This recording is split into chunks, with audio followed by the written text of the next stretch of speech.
Well, hello and welcome to the 2019 Victorian PGA and the Celebrity Amateur Challenge, a big part of this week on the Mornington Peninsula. What a magnificent place to come down and visit. Bring the family and make sure you bring the golf clubs as well. Plenty to do. Have a look at this, the Cape Schanck Golf Course. It is an absolute beauty.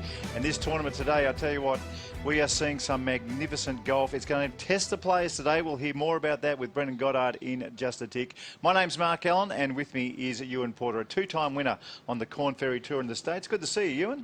As always, good to be here alongside you, Mark. Now, you love playing golf down in the Mornington Peninsula. How would you describe this golf course, Cape Schanck? A spectacular dunes golf course carved out of the magnificent sandhills here on the Mornington Peninsula. What a wonderful place. Moona trees absolutely everywhere, and I think that's going to be an enormous factor in round 3, probably round 4 as well. Brendan Goddard is a part of our team at the moment, and he knows much more about the weather just at the moment. Yeah, well, g'day lads. Welcome here to the Vic PGA here at RACV Cape Schanck Resort, and what a contrast we have with the weather compared to Kalgoorlie and what the boys faced on Thursday and Friday. It's Arctic conditions out here, and you may be laughing at my get-up, but it's absolutely necessary. As we can see behind me, the Bass Strait here and the white caps are pumping. West-northwesterly today, winds ranging anywhere between 45 and 65 kilometres. And believe it or not, this may be the best of the conditions with possible thunderstorms and hail predicted later. So today you expect the boys to be playing the ball along the ground. It's a short, dinky little golf course with a lot of trouble with this tea tree, Moona tree off to the fairways. So it's going to be really tough conditions. So expect them to be coming in low, seeing some quite interesting, using the slopes here around the greens and on the fairways to bring the ball back into the fairways and give themselves the best opportunity to make par. So let's be honest, it's going to be hard to break par today, in particular for the leaders. So looking forward to catching up with the leaders on the back 9 here on Saturday, but incredibly hard conditions. So we're in for some interesting golf, so I can't wait. Back to you guys. Geez, very different to a couple of weeks ago at Kalgoorlie, but it's going to be a very, very tough day. Now, you've had a good look at the first 2 rounds and the current leaderboard. What are you seeing?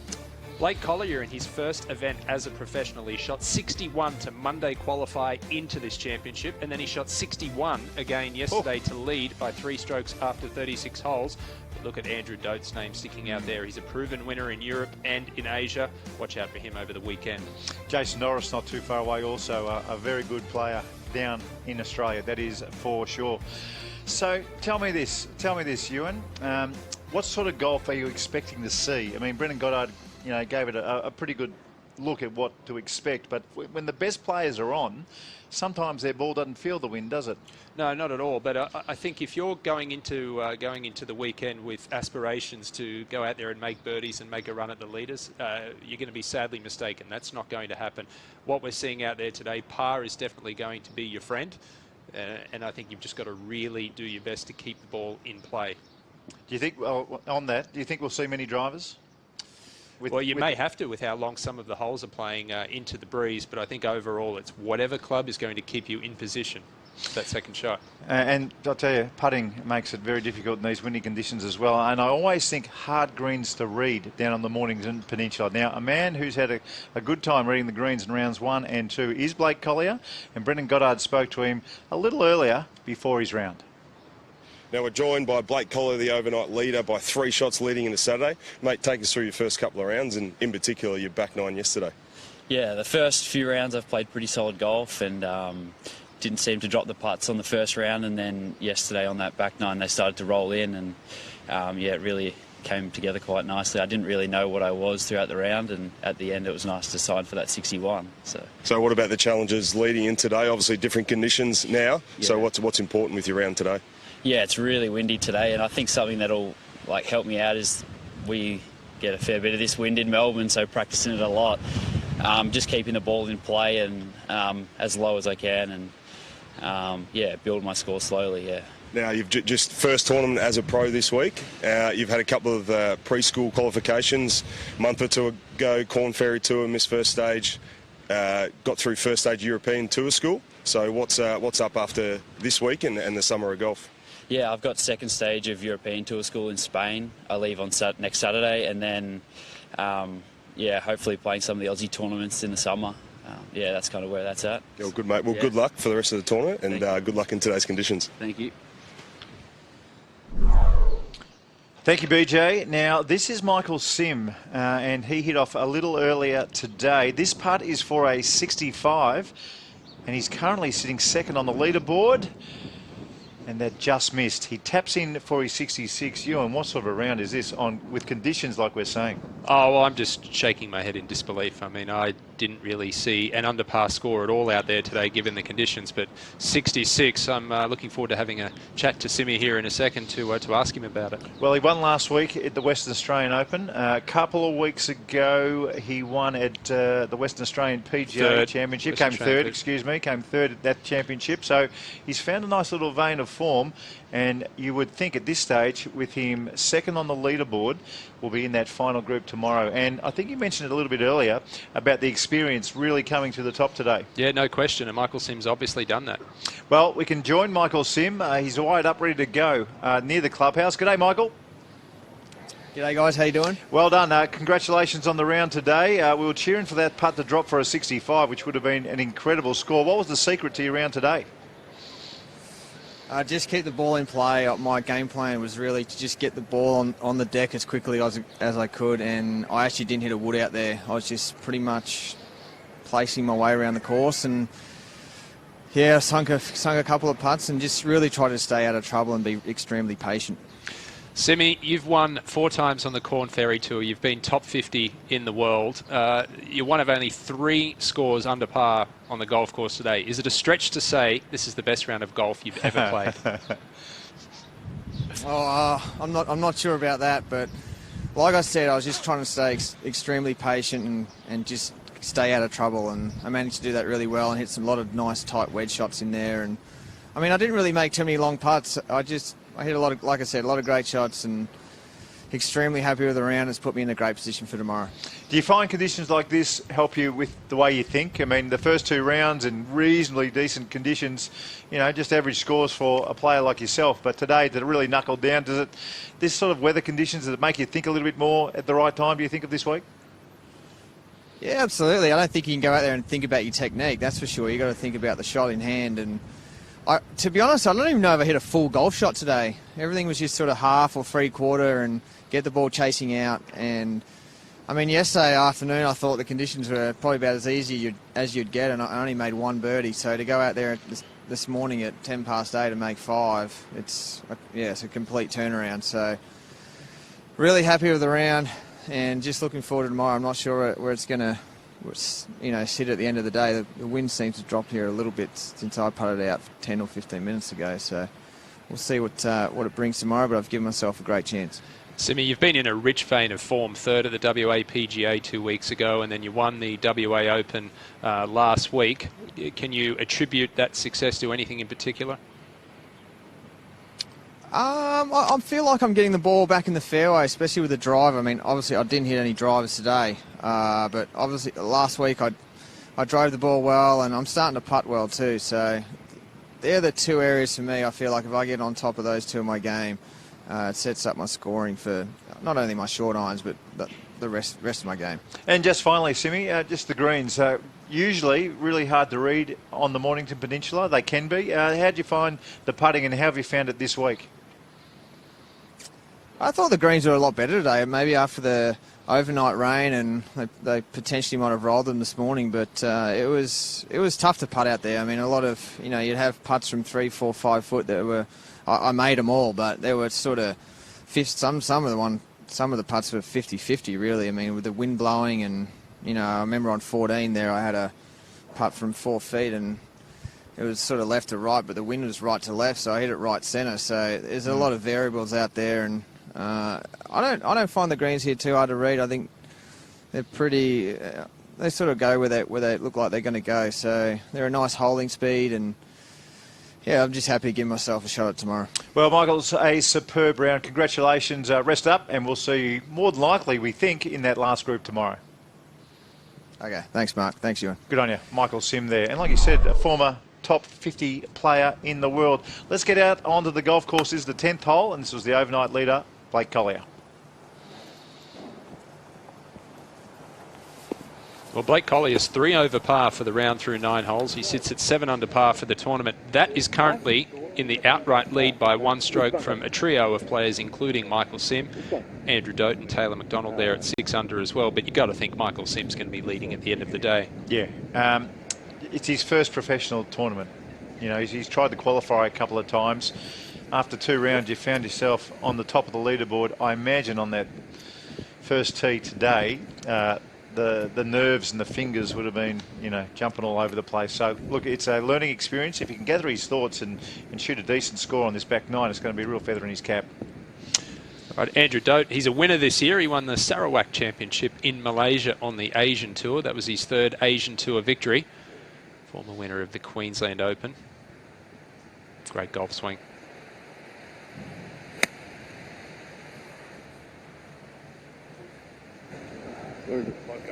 Oh, no, the wind's caught that.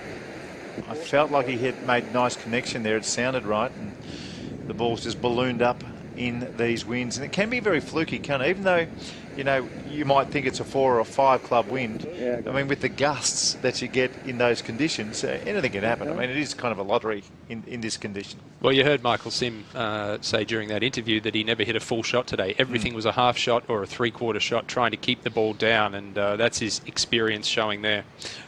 When you were hitting those half shots back in your day, Ewan, were you one who, when you did go at half pace or 3/4 pace, did you grip down the grip, or were you somebody, you can do it all kinds of ways. Some players never change, you know, where they hold the grip when they're playing these half shots. Did you go down or up, or what was your down the grip a little bit, stand a little bit closer to the ball, and then you just want to take a little bit of speed off with your swing, because the more speed you create, the more spin you create, which you don't want in the breeze. And did you match up the length of the backswing with the length of the follow through?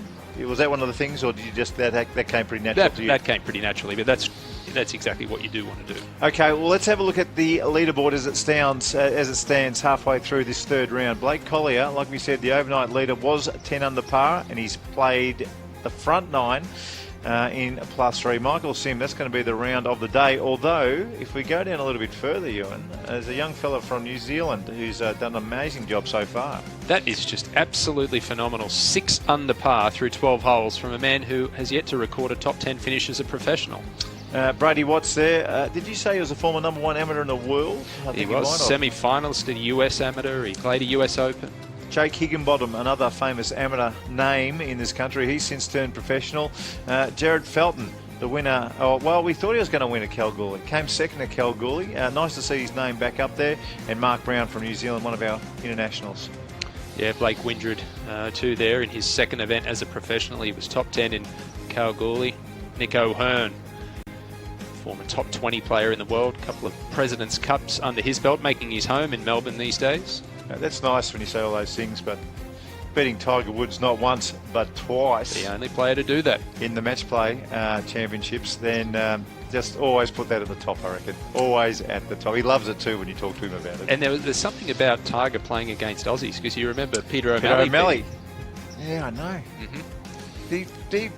I think he got another crack at him too and went close, Peter O'Malley. I know he just beat Bads in a playoff in that WGC Championship as well. Marty Doyle, yeah. He hasn't been seen or heard of for a long, long time. Not for a long time. He used to play quite well in the Mornington Peninsula. So, almost won an Aussie Open at Moonah. That's exactly right. Okay, let's get back out on the golf course, and this is Andrew Dote. My goodness. And he's in all kinds of trouble. Wow.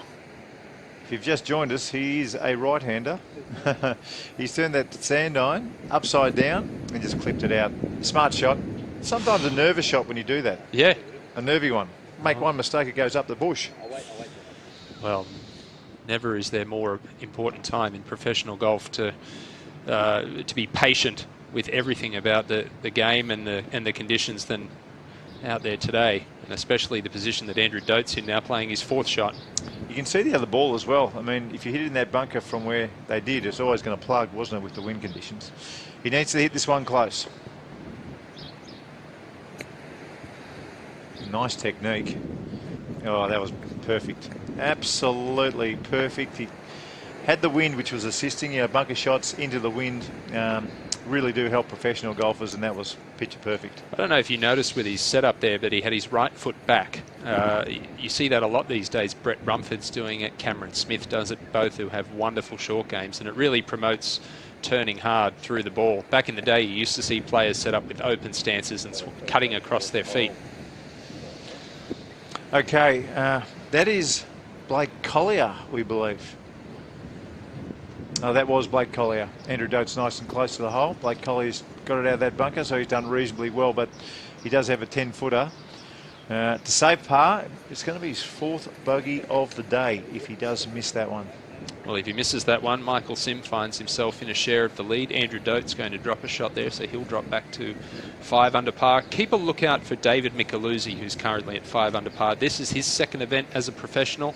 He reached number 2 in the World Amateur Golf Rankings. In the last 2 years, he's made the quarterfinals and the semi-finals of the British Amateur Championship. So obviously loves playing in these type of conditions. Now, 3 professionals in the final group, which is handy for us. I like to see as much professional golf as we possibly can, but this is an amateur event as well. It's a celebrity amateur challenge they have here at the RACV Cape Schanck Resort. It's very well populated. I mean, the amateurs love getting a chance to play with the professionals, and it's always good fun. I can remember playing with some good players when I was a young star, and just seeing them play in the wind was, if you get a chance to come down and have a look maybe tomorrow, I really urge you to do so, just to see how a modern player hits the golf ball through the wind these days. Yeah, and a couple of fairly big names playing too. Sam Groth, he's out there.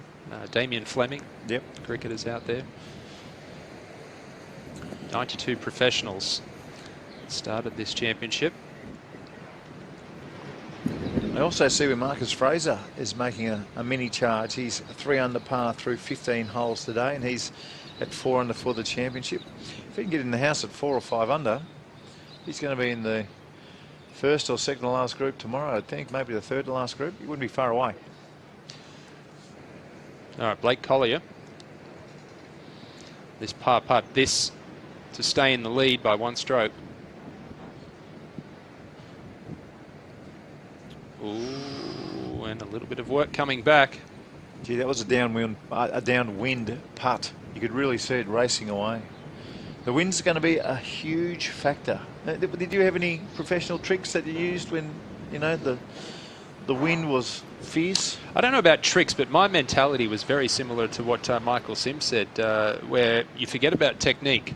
You play a grinding game. You go out there with the understanding that you're not going to hit every shot perfectly, and it's going to be just all about your ability to score and get the ball around and try and keep it out of trouble as much as possible, as Taylor McDonald just slides by. Now, this is Taylor McDonald's 8th tournament in 2019. During our last broadcast, we were talking about the lack of opportunities a lot of these players have throughout the year to play 4-round tournaments. Now, Taylor McDonald missed his first 6 cuts in the last 2 events. Excuse me, first 5 cuts. His last 2 events, he's gone 2nd in the Northern Territory, 14th in Kalgoorlie, and he finds himself in the final group here. So the more there's, you know, proof there that the more he plays, that the better he is getting.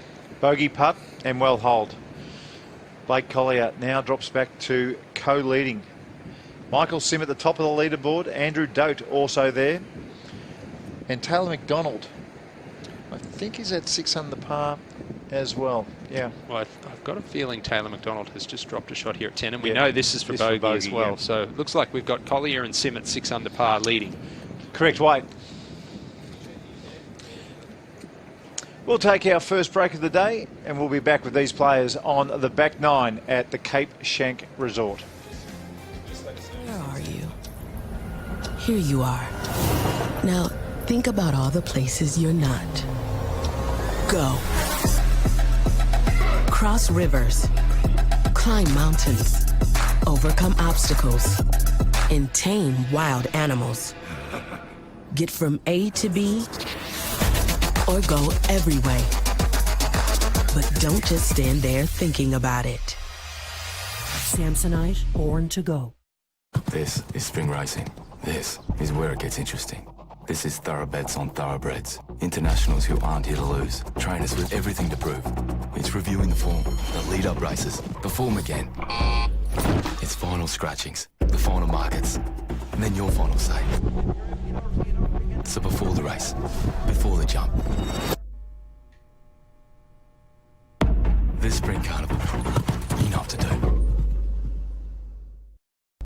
doing business with the resources industry? Make sure you know how technology is shaping the future of Australia's leading mining, oil and gas companies. The Resources Technology Showcase 2019. 2 days of insights from the business leaders transforming their operations. Register today at rtsperth.com.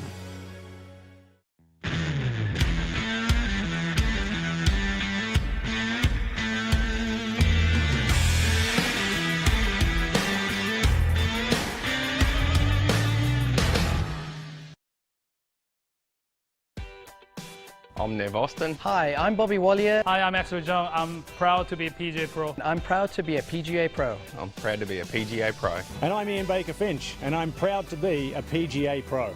Every day, PGA professionals around Australia dedicate themselves to the game of golf through more than just their passion for coaching. From ensuring your golf clubs are perfect for your game, to making sure you tee off on time, and managing clubs and facilities for your enjoyment. Their passion is at the heart of Australian golf. Find your nearest PGA Pro at pga.org.au and let their passion for golf inspire yours.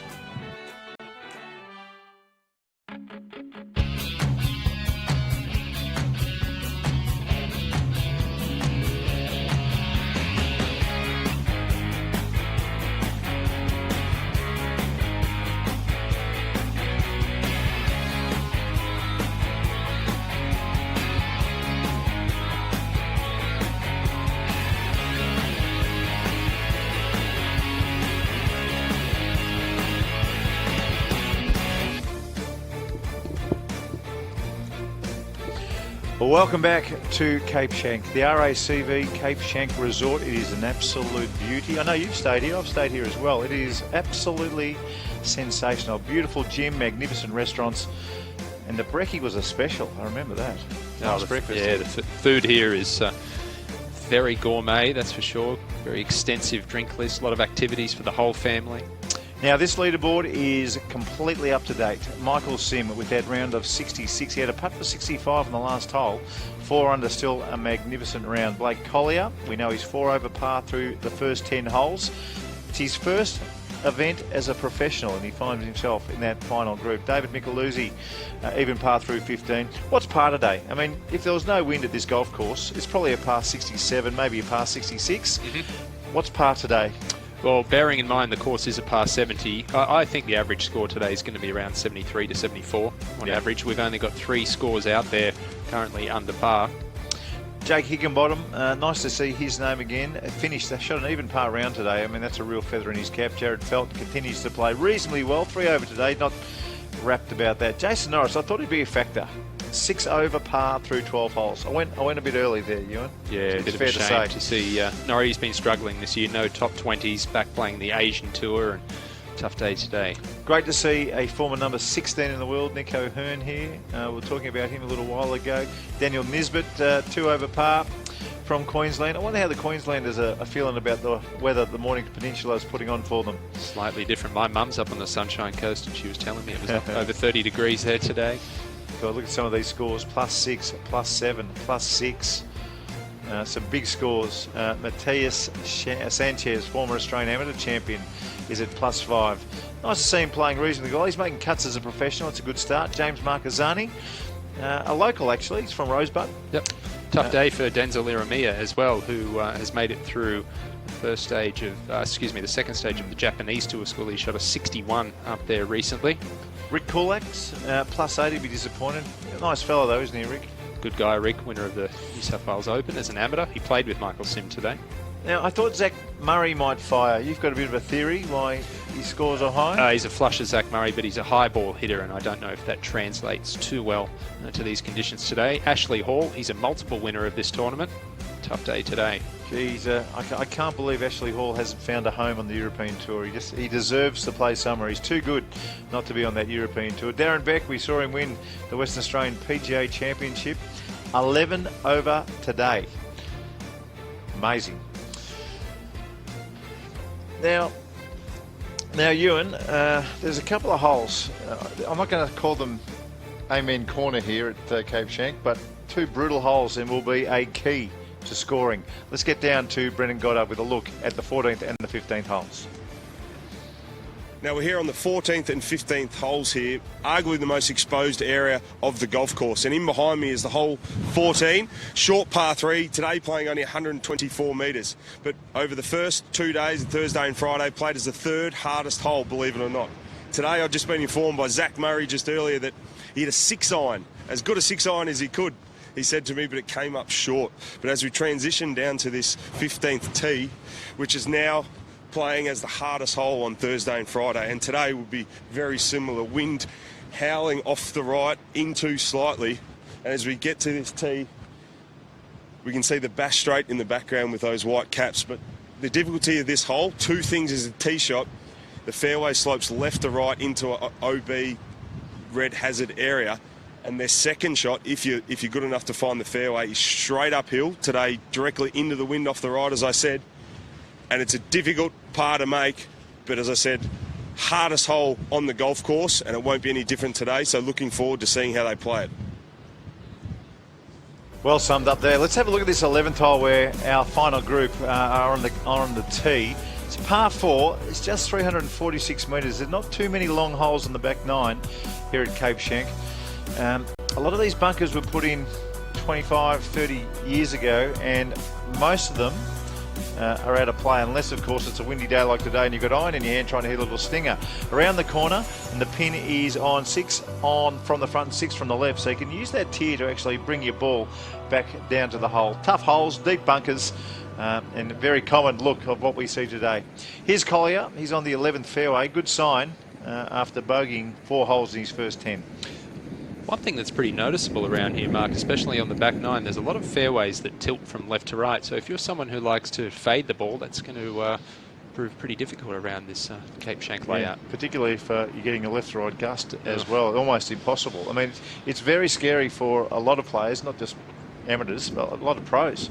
If you tend to fade the ball, to actually start a ball over tea tree or mooner trees, it's a scary thing to do. Particularly if it's your first tournament. I'm not suggesting Blake's a left to right sort of player, but every shot from here on in is just got a little different meaning for someone who's playing in his first tournament. You can see the out of bounds in the background there, that I'm sure a few balls have been lost over that hill. Well, Andrew Dote, he'll be first to play, coming from the right side of the fairway. Definitely a good angle to this front left flag. 5 under par. Andrew Dote reached the top 100 in the world golf rankings a few years back. A couple of time winner on the European Tour, but interesting that all these wins outside of the Queensland Open have come on the continent of Asia. Yeah. Can't see the bottom of the hole, but you can see the flag here. Look where he's looking, Vim. He's looking sideways.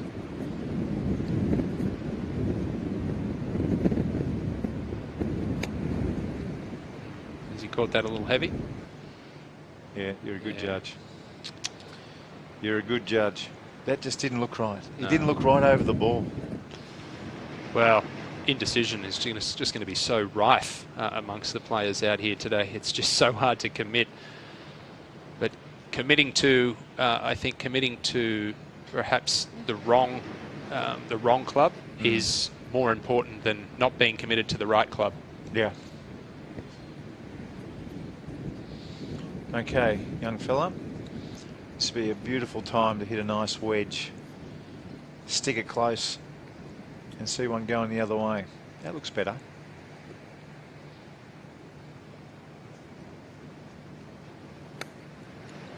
Nice acceleration through the ball, good contact. Whoa. What's happening? Look, all 3 balls. You know what, Mark? I think we've seen an example there of why players like Michael Sim, Marcus Fraser and Mark Brown are the only players who have shot under par today, and that's they have the experience and the wherewithal to keep that ball down and hit those half, 3/4 shots. A lot of the younger guys do hit the higher ball with a little more spin, and that's going to be affected a lot more by the breeze. Taylor McDonald also, it looks to be in that small swale here on the 11th. It's one thing to hit the ball low. But the best professionals in the world, the guys who can really play, they hit the ball low and they also control the spin. And on days when, look, I'm guessing, and we'll get the BJ in a tick and he'll tell us, but I'm guessing it's a 5-club wind and probably gusting to a 6 or a 7-club winds in some parts of the golf course. But it's great to start the ball low, that's fantastic. But if you're starting the ball low and it's got a lot of spin, in the end it doesn't help you too much. You've got to have that the little bit of magic where you can hit the low shot with not much spin, or less spin than normal. I feel like this is being very critical because the young guys are just so good now, but I feel like they're definitely a little more one-dimensional than 15, 20 years ago. Be a fair comment? Yeah, look, I think you're right. I think you're right with today's. But, you know, they do excel in other areas. Brendan Goddard is on the 11th hole and he can give us a good look at what these three professionals face. BJ, what have they got? Have you got me, guys? They just about to, Taylor's about to play his chip, but Blake and Taylor both hit their wedge shots and spun off the front of the green. Actually, both found the putting surface, but just in Andrew Dote's defence in the last 2 holes, he has found the fairway and on both occasions found divots. And on this hole on the 11th was an older divot, but the one before previously on hole 10 was a pretty poor lie at the back of a sandy divot. So goodness. He and Blake Collier both hit poor shots down 10, got penalised for it, but they've had opportunities with only 110 metres in on this hole in particular, and they've all left it well short and spun off the front of the green. And we saw Andrew shot earlier out of a divot where he actually hit it a bit fat. So not a great display of golf going on here at the minute in difficult conditions, but all three players would expect a lot more with wedges in their hand.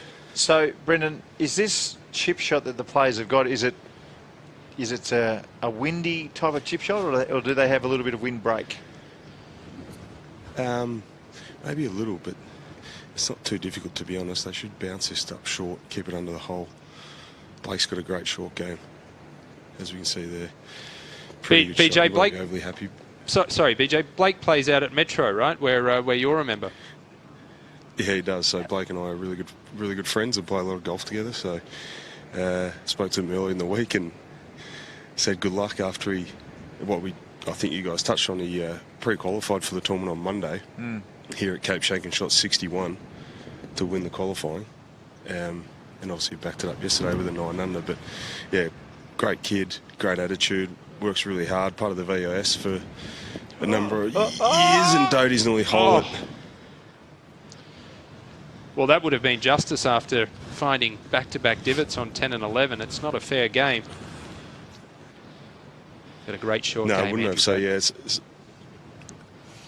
so he has been a bit unlucky, but makes a good up and down there just with a tap in. So, yeah, no, so Blake's a great kid. Obviously turned professional.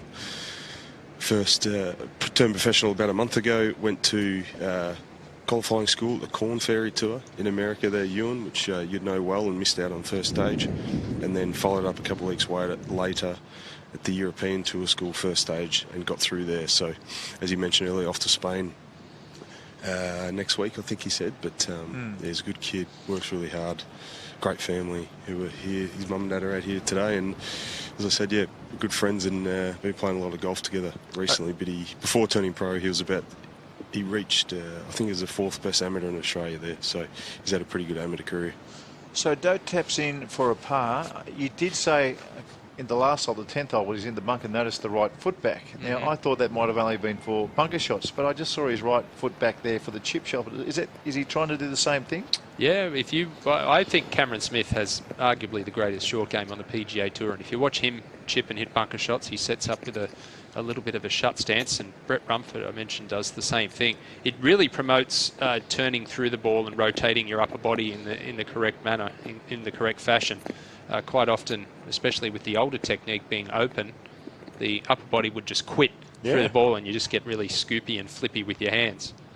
Well, that's the first thing I'm doing tomorrow morning. I'm going to get a few chip shots with the foot back, and I reckon, BJ, you might be doing it too. Okay, McDonald for par.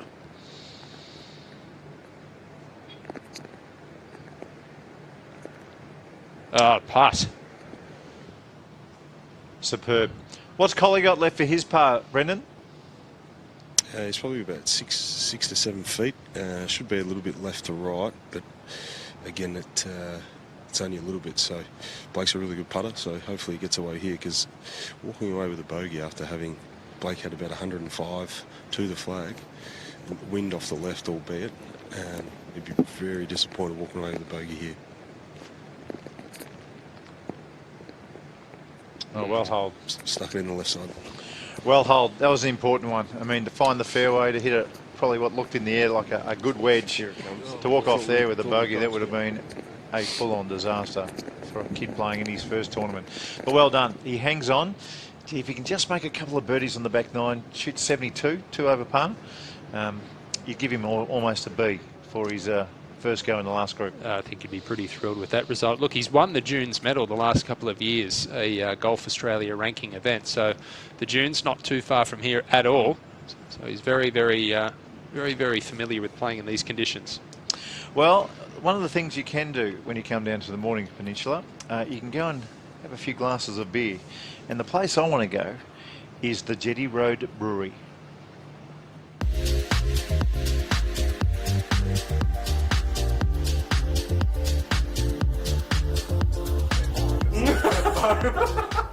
We're in Jetty Road Brewery in Dromana. We're actually back onto the freeway, so I've been told we're probably one of the easiest breweries to get to in Melbourne, because once you're on the freeway, it's 2 turns and you're here. This is our brew deck. You can see here there's a window which the punters in the venue can see through. People like to look at it, and they can watch the brewers brew beer here. And then we transfer to these vats over here, and then it finally ends up in a bright tank, and we either can or keg off there, and then this is the most important part, customers. It ends up in a keg going through the wall to your mouth. We're about to pour some beers. There's a beer pouring competition. Yeah. Never done it before. We'll see how it goes. Worked the golf club in the bar there, but I'm a little rusty, I think. It's been a while, so we'll see how we go. I reckon I'll have the boys covered. They're only 19. They might not even be 19. I reckon we've got to check their IDs, but I think I'll have them covered. Could be some stinkers here. Where are we going? I'd go the pale, which I think is second on the left. Pressure's on. I talked a big game. That's pretty good. That's not horrible. Look at that. Pretty good. We need that. Talk big game too. Pops has made a big Come call. bigger. Stuffed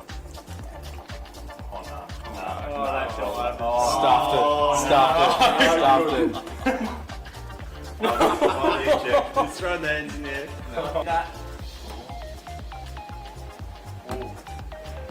Sit down. Sit. Soft.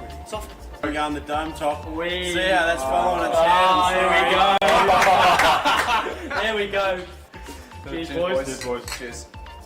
Alright, so what we're going to do is give the boys a bit of a competition, see how their flavour profiles are working after trying a few of our beers. A mystery beer that they can come back to me with what they think it is. I'm going to make it the light steady street. What do you think? I think it's IPA. You think that one's the IPA? Yeah. And you? Steady street. I didn't have it though, so I'm banking on the old man here. I'm going to go with what he said. Steady street. Boys have got it. Oh, yeah!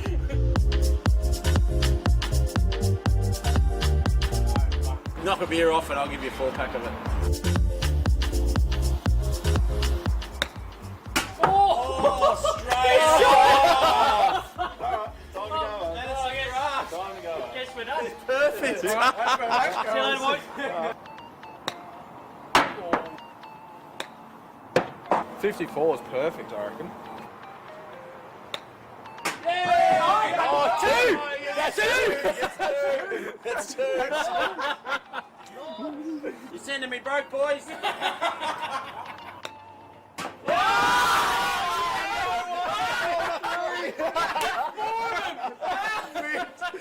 There we go. The draft. XPA and the pale. Yeah. That's the 3 you want. Awesome facility here, great for the kids, and the beers are unbelievable. I'm not really a beer drinker, and they were quite nice, so definitely have to come back. My sort of local area, so I'll be popping back down here for sure again.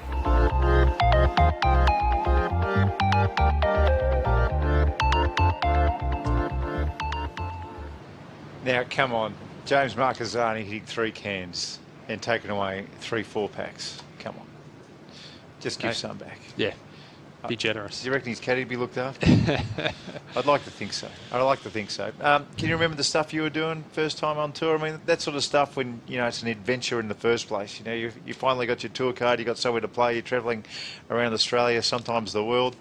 It was great to look back on now, but to see that sort of stuff is great.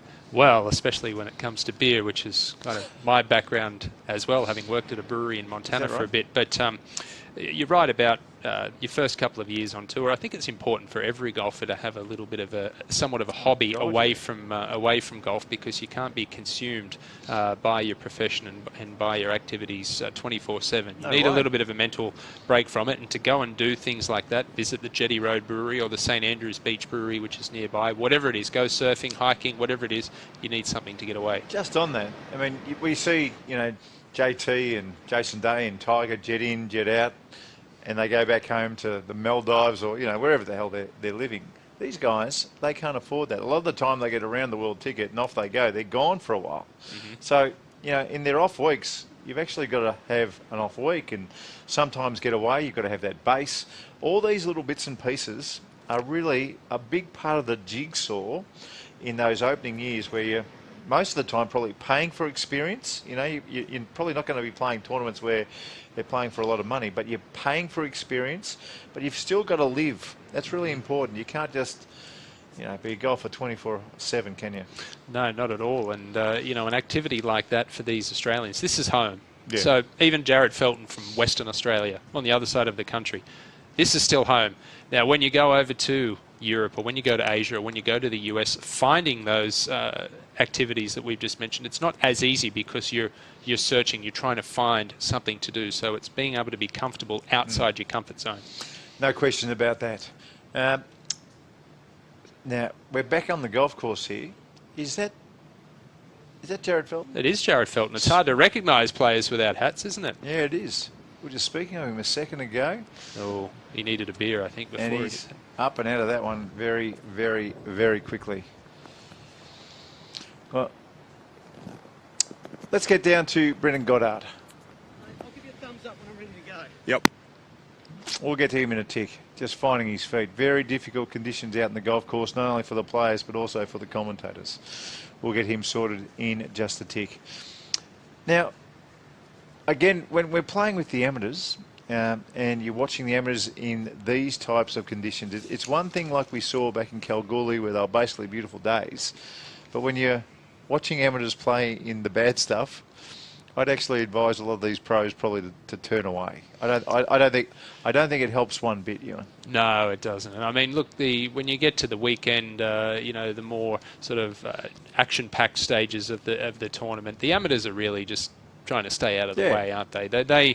They know exactly what's going on with the professionals, and this is their livelihood, and they want to do as well as they can to make as much money as they can. So they're really just trying to stay out of the way. But at the same time, they're paying for the experience to be here. So really, the shoe is on both feet, so to speak. Tell me this: a shocking day weather-wise. Were you one who just got away? You play this horrendous day, you've hit knockdown shots and you're using your imagination and you're probably doing different things on the putting greens that you normally do. Once you signed the card, were you someone who just got home and got out of it and tried to put that day out of your mind, or would you actually try and, you know, maybe hit a few balls afterwards or hit a few putts? Not in these conditions. No, I think it's paramount to get away from it. Just forget about the day, whether it's good or bad. Use those experiences for if they're going to face the same conditions tomorrow. Learn what you did today and either keep doing the same thing like a Michael Sim tomorrow, or for the players that have struggled today, learn from those mistakes today and go out and rectify them tomorrow. But as far as your technique is concerned, nobody is going to have perfect technique in these conditions. Nobody. And even if you did finish around and some, by magical chance, the wind was perfectly into you, it's still not worth it, I don't think. No. I don't think so. I mean, let's go to sleep. Let's go and have a nice meal somewhere. Stay nice and healthy. Live well. Get up the next day and see if we can do some damage and get back into it. But, yeah, I think these days, as far as you just get through and then let's find a way to shoot a low one tomorrow. Well, I think generally speaking, and I'm sure that you have, I've been guilty of it, you overanalyze that tournament. Yeah. So I think once you get to the event, your muscle memory is there. You don't forget how to do certain things. Once you're at the tournament, it's all about just trying to fine-tune and just go with the flow, find something to work with that week. Okay, let's get down to Brendan Goddard. He's on course. Where do we find you, BJ? We're in the middle of the fairway. We're actually with Andrew Dote's ball, so he'll be first to hit. And if you can get a view, Andrew's just walked up because he's got a blind shot here, and he's got 162 to the flag, straight into the teeth of it. He's obviously got to keep it low. So what you guys understand is he's got to keep it low, and he's got a big mound that he's now going to go up over. So Blake Collier has got 145 to the flag, again a blind. Looks like we've lost Brendan. He did set this shot up, though, perfectly. Now, this is a very, very difficult shot because you're on an upslope, you've got the big hill in front of you. Sometimes you're hitting 4 clubs more with a tiny little backswing just to keep it down. Well, to give you an idea how long it's playing, this 12 hole is 349 metres. So Andrew Dote's tee shot has gone 187 metres, and even Blake Collier's 204 from the tee. These are guys who hit it 300 metres regularly. I'm not kidding. That looks like a 5 or a 4 iron. Look how long this... That's a 5 iron. It would at least be a 5 iron, at least. That's maybe a 4 iron. This will be a chip shot over the hill. I can't see him hitting this hard. Perfect technique. I loved it. Lovely balance. Held the follow through beautifully. Absolutely loved it. He's not disappointed. Look at that. That was superb. Oh. Isn't it a joy to watch these players improvising and hitting different shots? He knew he hit a ripper as well. You can just, you can tell the pros. You've done it. You've played with thousands of them, and you can just tell when they love a shot. That's going to be the best shot he hits all week. This is fun to watch because the players have got to be creative, and I just use that word, improvising. Even when they played their practice rounds, they wouldn't have prepared for anything like this, and this is going to be a very, very difficult shot for Blake Collier. I think the golf ball only has to skim the top of that hill, basically. Yeah. I mean, that would be the dream. But the ball's above his feet, which promotes a right to left shot. And he's going to do the same sort of thing. Now, that's a lofted club. He's going to have to start this over the corner of the bushes there. See, I think that's a 7 iron. Oh, hang on. That's a beautiful technique. Yeah, that was good too. Now the benefit there is he's coming from the rough, so he doesn't have to worry about too much spin and the ball ballooning in the air. Waiting for the applause up at the green. Anywhere on that dance floor would have been a great shot. Here we go. Maybe just a little bit short. What a shot by Andrew Dote. That's the best shot he hits all week. You can see the wind there really gusting straight into the teeth of these players. Oh, isn't this a much better angle for Taylor McDonald? Powerful golf swing. Sending it out way to the right. Is it coming back enough? No, he's missed the green right. No, he'd be disappointed with that one. And look, that's not an easy up and down either. Nothing's an easy up and down when you're playing in wind like this. Nothing. Particularly at Mornington Peninsula golf courses with the greens that are all over the place. You can see the enormous gully that he's got to probably fiddle with. I don't think the ball's going to go over that, but it's going to go close. It'll be in the back of his mind. He might have a little trail straight down to that pin. We'll find out a little bit more with Brendan Goddard.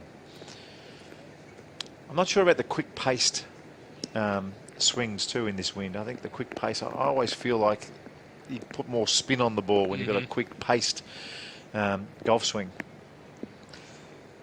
It's just all about creating something that your eye sees and your mind sees.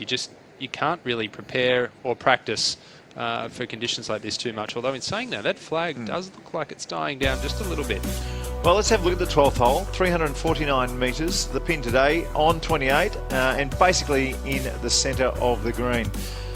This would have been a difficult tee shot, and I imagine they normally would just hit a 2-iron to that landing area. It's an island fairway, and then down to this enormous green, really. Huge bunker there on the left, and understandably, with not much wind, this is a very easy hole, but nothing is an easy hole today at Cape Schanck.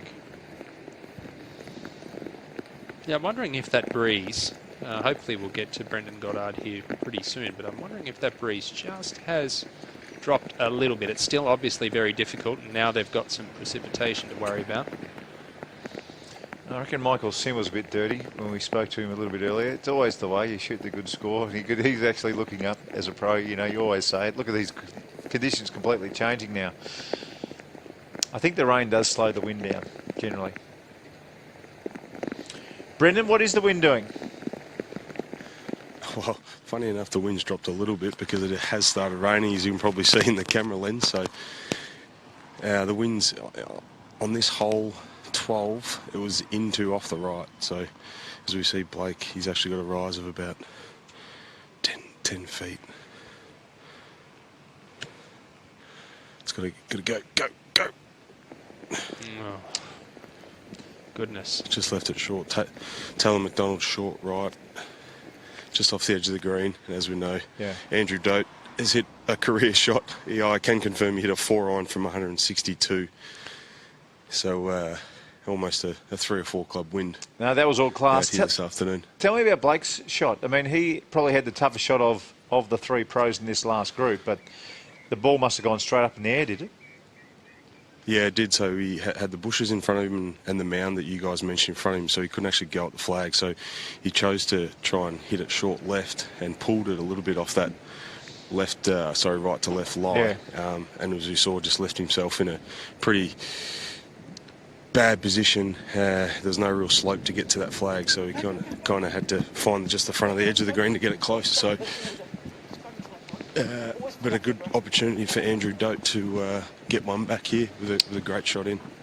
Has McDonald got just a nice straight pathway to the pin? Yeah, he doesn't have much in front of him, so he's chosen to chip it. So seems to be a pretty good shot. Just has to slow down. It's a chance to go in. Oh. No, good chip. That'll be an uphill putt, won't it, Brendan? Yeah, so I'm literally just come straight in behind it now. So there's not much to it. Just about a 4 or 5 footer straight in the back of the cup. I think the situation Blake Collier is in here, he really has to try and put things in perspective and say, okay, first tournament as a pro, I get this up and down. I'm 1 stroke behind. Back 9, 3rd round, I'm right there in contention. Forget about what has actually taken place today.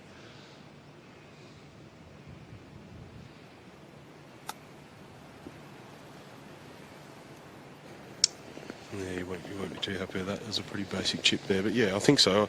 Chatting to a few of the players walking off after 8 and before, Michael Sim's partner Rick Kulaks, I think he shot 4 or 5 over today, and I said, how'd you play? And he said, I actually played really good. So as you guys will know, you can actually play well, hit the ball well. It's just so difficult. You miss it in the wrong spots, as Blake did just with his tee shot. Miss it a couple of spots off the green, or missing green, sorry. You're in for a hard day. So I think Blake's pretty good like that. He can put things into perspective, and he can go low. So if conditions are a bit more favourable tomorrow, as we've seen, he's not scared of going really, really low. What did the players hit off the tee there? Were they hitting drivers, or were they trying to hit low long irons? Yeah, no, low long irons. So 3 irons, 4 irons. Yep. But chatting to Blake before the round, he hadn't hit a driver the first 2 rounds of the tournament on Thursday, Friday. So obviously conditions, again, being more favourable and better earlier in the week. But as Ewan alluded to earlier, you're probably forced to hit driver a couple of times today just because of the wind direction. And it's just all about finding fairways here, because as we can see from the camera, it is quite tight. And it's a dinky little track. It's fun. You can use slopes. Everything slopes back towards the middle of fairways. So it is a little bit more forgiving. But you do have to miss it in the right spot. Brendan, I don't know if my eyes are deceiving me, but it looks like there's sunshine now. It's crazy, boys. There's Dote's about to walk in to have his putt, but literally the sun's come out, but there's a few more black clouds coming not long after it. So this is a slippery putt, actually. It's downhill. Suggests there's a bit of left to right in it, so doesn't take his time standing over it either. Oh, look at this. Oh. Good putt. Well, you've got contrasting personalities here in this final group as well. Andrew Dote is very, very laid back. Blake Collier, Brendan, you obviously are good friends with Blake. I know him relatively well, and he's a very, very easygoing kid, very, very polite. And Taylor McDonald, very fiery, fantastic guy, but very fiery, very aggressive. So all three personalities seem to be holding up well, though, in these conditions. Yeah, they are. And as Blake comes in for his putt, he's probably got about 8 feet for par. Bogey, sorry. Yep. Oh, well done. That's enormous. You're having a rotten day. You want to keep the double bogeys off the card at the very least. You know, he's only a couple of birdies away in the final 6 holes from doing a pretty good job. Probably leading. Yeah, well, he's only one behind as it stands. Michael Sims finished at 6 under par. I'd be very surprised if anything better than 6 under is leading at the end of the day. Especially if those black clouds come rolling in, like PJ said. Okay, McDonald to tidy up. Yep, well done. A nice stroke there, right in the middle.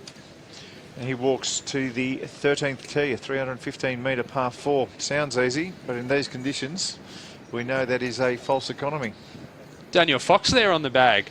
It is not. For Taylor McDonald. Is you don't it? see that too often in the professional game. Pros caddying. He's missed the cut here, and he's hung around to caddy for Taylor.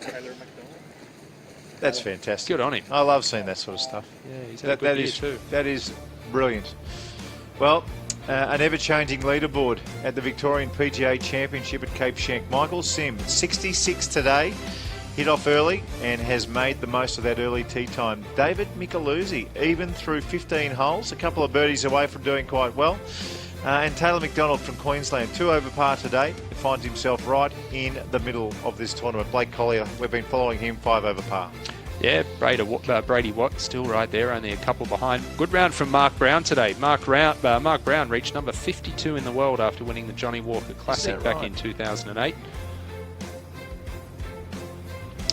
Jake Higginbottom's going well. Jared Felton, we saw him playing nicely at Kalgoorlie a couple of weeks ago. We'll take a break. We'll be back at Cape Schanck soon.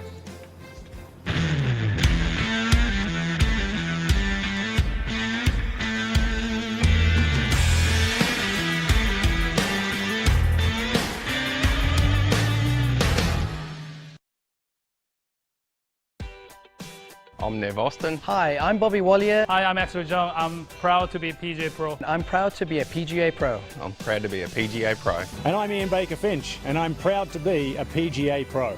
Every day, PGA professionals around Australia dedicate themselves to the game of golf through more than just their passion for coaching. From ensuring your golf clubs are perfect for your game, to making sure you tee off on time, and managing clubs and facilities for your enjoyment. Their passion is at the heart of Australian golf. Find your nearest PGA Pro at pga.org.au and let their passion for golf inspire yours.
Okay, welcome back. Mark Allen and Ewan Porter with you at the Victorian PGA Championship at the RAC's Cape Schanck Resort. It is a brutal day to play some golf.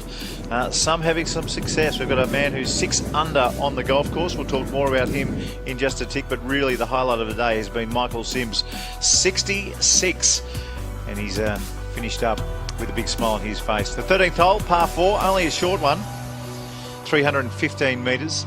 Most of the players today will be hitting long irons off this tee. There's the landing area right in the middle of those bunkers. I'm not sure they'll be taking on all 3 though, not today. The pin on 7 from the front and 5 from the left. So maybe just a little bit further right than what we can see right there. This is McDonald, long iron in hand at the 13th tee. Well, 2 over par today. That's a little better than average. I know you said 2 over, 3 over was about par. I reckon 4 over is probably a par score today. So I think he's got a good round going. Abbreviated follow through. He just wants to find the short stuff, and he has. Well done. The real lottery is not finding yourself on an upslope when you're playing some of these shots into the wind. It just puts another dimension of, I don't know, it just keeps things tangled when you find yourself on uphill lies all the time in very windy days, particularly when hitting into the wind. Look, this is a wonderful golf course. It's Blake Collier taking a long iron as well from the tee. So many wonderful golf courses down here on the Mornington Peninsula. How did you enjoy playing golf courses where you had to hit so many irons and 3 woods and really just play for position all the time? What is that? Well, if you had no choice to hit a 2-iron, I wasn't always rapt about that, you know, because it's just one roadblock after another, really. Yeah. But when you play a golf course and you start on the tee and you've got your hand on the driver, and then you've got your hand on the 3-wood, and then sometimes it goes all the way down to the 3-iron, then I always thought that they were quite fun. But yeah, I enjoyed this sort of golf. I was a low ball hitter myself, and I always felt like most players hit the ball a little bit better than me in these conditions. I kind of felt like I was into it. So I would have loved it out there today. I love talking about it too. I mean, when you come here and you see what we got, it is, you know, it's great fun to watch. Not so much to play, but great fun to watch. Brendan Goddard is on that 13th fairway. Let's get down to him and see what these players have got. Yeah, thanks, mate. All got perfect lies, all in green light positions. Andrew Dote will be first to play. He's got 73 metres to the flag tucked front left, so as I said, it's all green light for these guys. Blake's got 61 metres to the flag and Taylor McDonald 71 metres, so perfect position for all 3 players with perfect lies, so expect these all to be within 6 feet, boys. Wind direction, BJ? It's actually dropped a fair bit, to be honest, but if anything, it's slightly into off the left, so it does feel like it's dropping a little bit. That's enormous for Blake. Yeah, that the wind has dropped. I mean, his eyes would be lighting up. He's made that, 12-footer on the last for a bogey, and he'd be thinking to himself, hang on a second, things are starting to open up here for me a little bit. And this one, like Brendan Goddard was saying, this is a green light pin. Oh, they should be getting, all 3 should be getting this within 8-10 feet, BJ.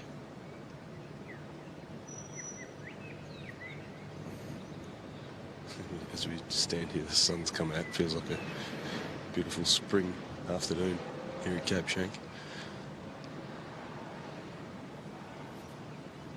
As Andrew Dote addresses the ball.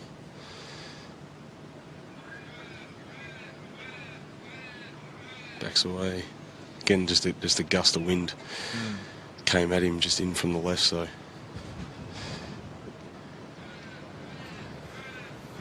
He's got a bit of a backstop, Andrew and Blake Collars, with the angle here from the right side, so you can actually afford to go a little bit long and bring it back down the slope. So maybe you thought about that as a bit of insurance.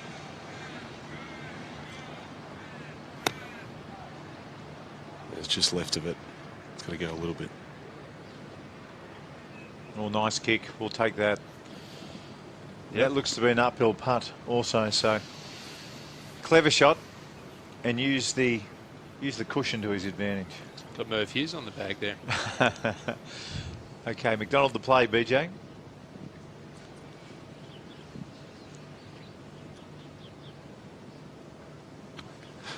again going a bit lower. It's going just right of the flag. Got to sit a little bit.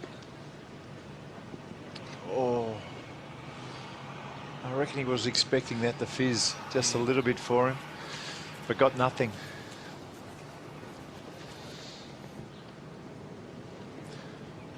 Yeah, really good opportunity for Blake here, BJ. Right the ship a little bit. He does, and I think he needs his being. I think he's 5 over at the minute. Great short game, Blake, so right in his wheelhouse. It's on a great line. Oh, almost flew it in there. Great shot. Well done, that's what he needed. And he's one nice stroke away from going back in the right direction. So for Andrew Dote and Blake Collier, who are both in this group, 5 under par. And what we're hearing is that the day is starting to feel a little bit better down there. They've got some, you know, you never really think forward, but you know in the back of your mind it's hard not to when you're in this situation. And they'd be setting small goals for themselves, wouldn't you think? Oh, no question. And then the last 2 holes, you've got a par 5 that's very reachable and a short par 4. So these players know that there's an opportunity to perhaps pick up a couple of strokes at the end of the day. And just on Blake Collier for a second, if it's an omen at all, I was at the US Amateur Championship a couple of months ago, and the winner there was Andy Ogletree. His World Amateur ranking was 108 when he won that. Blake Collier's before turning pro, 109. Here we go. So is there a little bit of symmetry there? Do you sit up at night and just look at this stuff over and over? I mean, you're unbelievable. I like it though. Don't stop. Don't think I want you to stop. I love all that stuff. Brendan, what their putts look like? Taylor will be first to go from the pros, as we said, the amateur putt. And he's got about 18 feet, I'd say, down the slope, so there's a bit of speed to it. Doty will have about 8 feet. Blake's in there at about 6, so Blake's got it downhill. As you mentioned earlier, Doty was nice uphill putt. I think just going tad left to right, it's uphill, might even be pretty straight. Taylor and Blake's, I think, got a little bit of right to left in it, so all makeable putts, but I don't think Taylor would have been too happy with his shot he hit in there, particularly his front left pin, which was quite generous. Well, all 3 players in this group at 5 under par at the moment. That's right, isn't it? It's hard to keep count sometimes, but all 3 players at 5 under par. And with the weather just changing a little bit, sometimes it can be a fresh start. It's a bit like standing on the 10th tee. Yeah. Now the rain goes away, all of a sudden the sun comes out. Hang on, here we go. Well, I can give our viewers a little bit of an update. Michael Sim has been joined in the lead by a man in his 2nd event as a professional, young Victorian, David Micheluzzi. 69-66, and he's completed his 3rd round with a 69 today. Both players 6 under par, 1 stroke ahead of this trio that you're watching right now. So perhaps we could have one of these 3 jump out in front of them at the end of the day, or we could have 3 or 4 joint leaders. No, I'm loving the leaderboard. Okay, McDonald for birdie.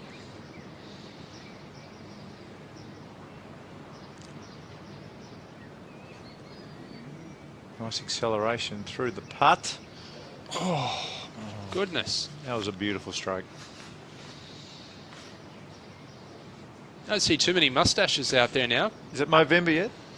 Not quite. Not quite. He started early, Taylor McDonald. He wanted just to be absolutely firing on the 1st of November. I don't think he's got the best one in the group, though. No. Andrew Dote's caddies won that award. By a mile. If he starts doing some exercises, it'll be interesting to see what happens to the crowd in the background. Who's next to go, Brendan? It's going to be Andrew Dote. And I think he's got a bit of left to right here, but he is up the hill, so I think I'll back myself in. It was just outside left edge, as we saw Taylor's putt just drift to the left. The last snap to the last foot and a half. It's a great opportunity for Doty to get one back.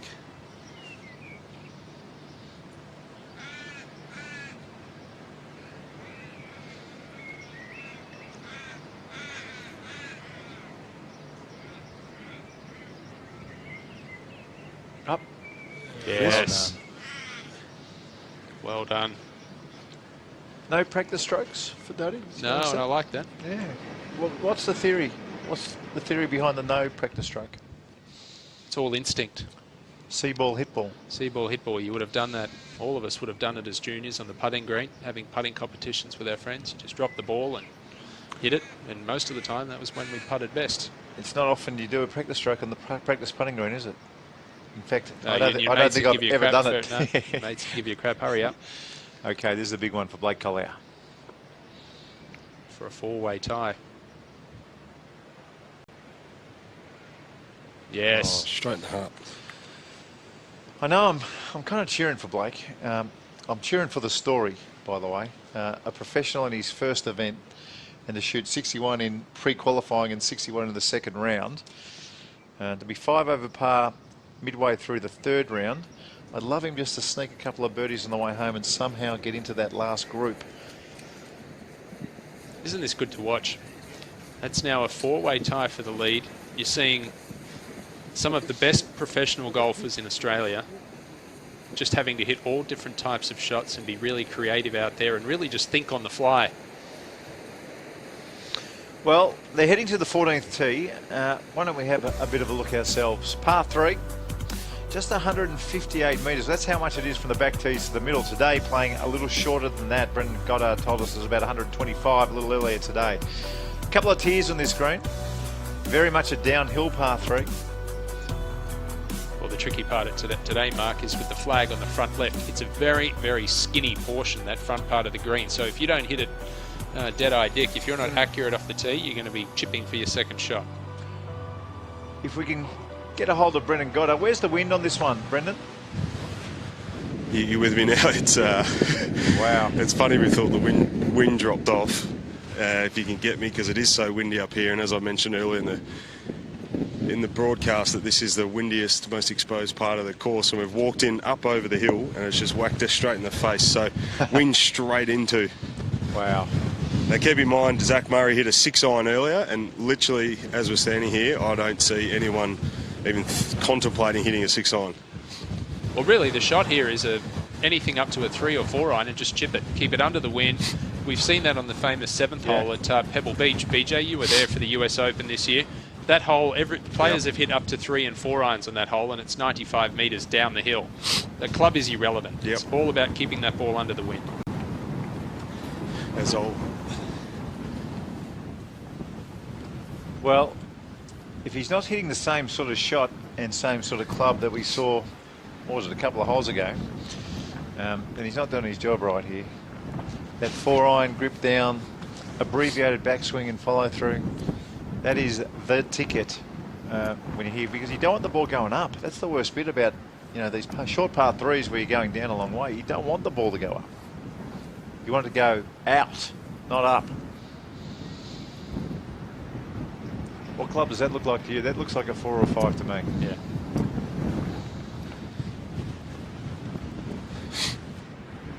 That's a 4-iron. Yeah. It's a 5-iron. It's a 5-iron. Okay, beauty. How far's he got, BJ? It's 124 metres, but it's playing 13 downhill. So with the laser, it comes up 137, and it played 13 down. So I think it plays a little bit further downhill than number 7 at Pebble Beach there, Ewan. But it is absolutely pumping. Doty's just taken his hat off, as has Blake, because the hat's not staying on. So for our overseas viewers, or those used to measuring in the old metrics, it's under 140 yards and he's hitting a 5-iron. Now for most of these players, it's a pitching wedge, no wind. So a 5-club wind. It's absolutely outrageous. Go back and get the 4, Andrew. Go back and get the 4. I reckon he's waiting for it to just ease a little. Yeah. I think so.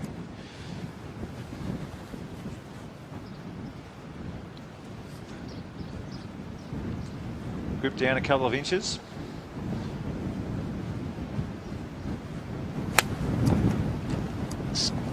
Oh, it started on a great line, boys. We're just heading left. I think it's going to be short of the bunkers. Oh, it's about 5 metres short. Left. It's a 4-iron. You know what? I actually think he hit that too hard. You really do just need to chip it. Yeah. There needs to be no speed at all. And that's why club is irrelevant. You could even hit a hybrid here. It just doesn't matter. You just do whatever keeps the ball out of that wind. It's a 4-iron grip down chip. Yep. Down the hill. That's what they should be thinking. Any idea on club selection here, Brendan? He's also got 5-iron, boys. So it's just like, because it is so far downhill, it's just so hard to commit to a shot. Like, I don't think there's too many guys actually practice this shot hitting a 4 or 5-iron 120 metres. And that's why it's fun. It's brutal, but it's fun golf. I'm sure you two appreciate it sometimes, and obviously doing it all the time would just take it out of you. But it's great, and it's great to watch because their ability to control the ball in such ridiculous wind. It's you can't fake it out here. So there's been a change of club. It looks like a 4-iron. Let's see if he gets the chip right. Yeah, it's 4. Yeah, it's a 4-iron.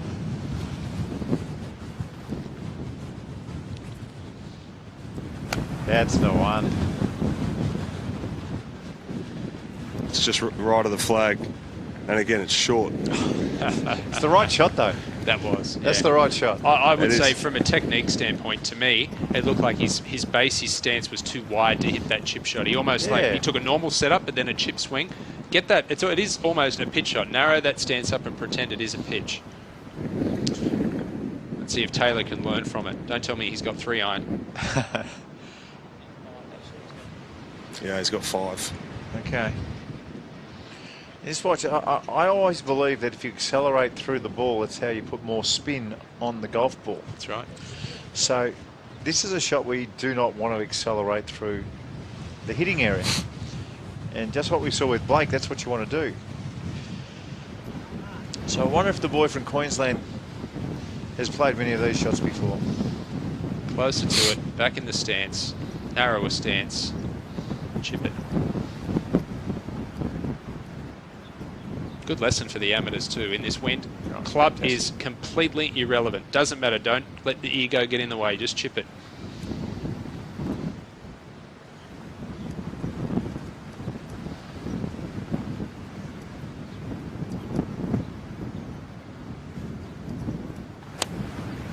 And he's gone harder at it, and it's higher, and the wind's just whacking it right now. It's just right of the flag. Oh, the wind's grabbed it at the last minute and pushed it about 10 metres. Yeah, when it's on its way down. No, the boy from Queensland would never experience a shot like that. I don't think. Not often, anyway. Not to this extent. Not to this extent. No. This is brutal. No, that was the way he swung at that. It was just wrong. It's a great technique. He's got a wonderful golf swing. But for that shot, it was the incorrect That's the wrong technique. That was just going to go up and spin, and it was going nowhere. Well, they predicted gusts over 70 kilometres an hour at the start of the day. I've got to think it's at least that right now. By the way, if you've never been here before, the water in the background was Bass Strait, and next stop is Antarctica. I think you'd just missed Tasmania on the way down there. So you can imagine that wind. That is going to be a very, very Antarctic wind that they were hitting into. And sometimes the thickness of the wind too, you know. You can get a 50-kilometre wind that's quite light, and we saw that at Kalgoorlie.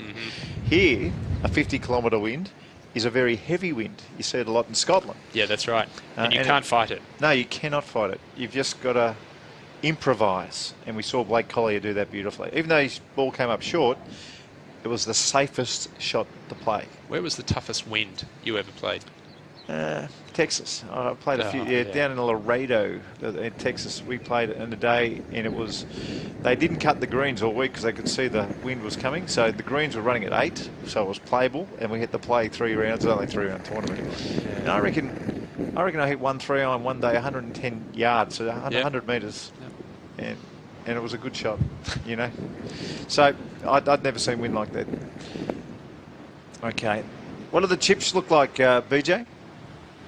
Yeah, well, Doty's actually probably got the hardest chip out of the group. Taylor's just missed it short right. Blake's actually in the front of the green, and the positive is they're all into the wind, so and get a bit of extra spin. But Doty's got a downhill slope to deal with from that short left side, so he should be able to pull it off. It's just more difficult out of the two, so expect the other 2 lads to put this in nice and tight. Chipping into the wind is always fun with a good lie and some sharp grooves. But even so, you still want to hit this reasonably low. You know the ball's going to stop. It's all about the connection.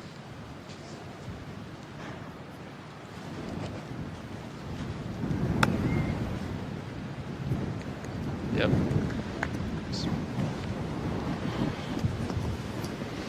Just a little too much spin, like the last hole. They're hard shots. I'm impressed with Blake Collier's attitude. Yeah, I'm with you. I was actually going to ask Brendan before about his, you know, the way he's carrying himself at the moment. Yeah. His body language. Great demeanour. Let's get down to Brendan. What's this shot look like, BJ? Yeah, I said he's got that downslope. I think you might be able to just see now with the camera angle, but he's got a perfect lie just in the first cut of rough. He saw Blake's just check up on that second hop, so expect to get a little bit of spin, but he might fly it most of the way there, I think. You're getting a good look at his technique, a little bit of a shut stance.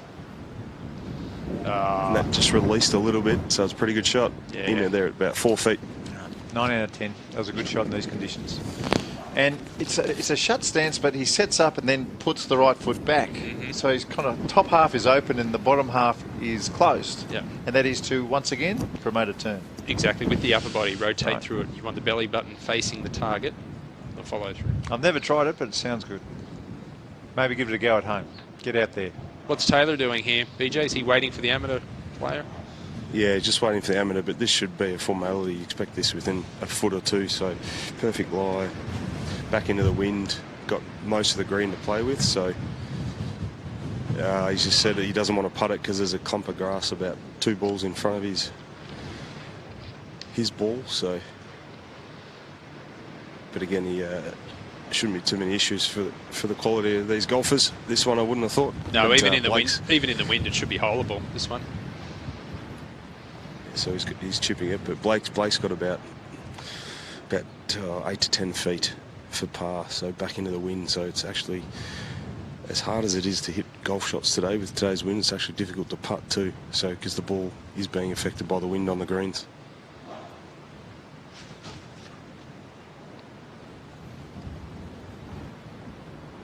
Don't get this in the air. Yeah, it's the way. Oh, do it. Come on. Oh, you were spot on, Ewan. Gosh. Good call.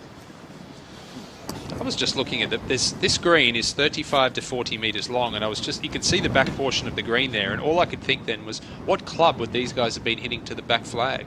They may have needed a wood. Yes. And it's 150 metres. They'd use a 2-iron. It's not a week for 5 woods, I don't think. No, well, today. Unless you wanted to hit not a day for a 5 wood. It's not a day for a 5 wood. And if you have a sneaky 2-iron hanging around, today's the day to stick it in the bag. 38 players, BJ, started the round under par. Currently 15.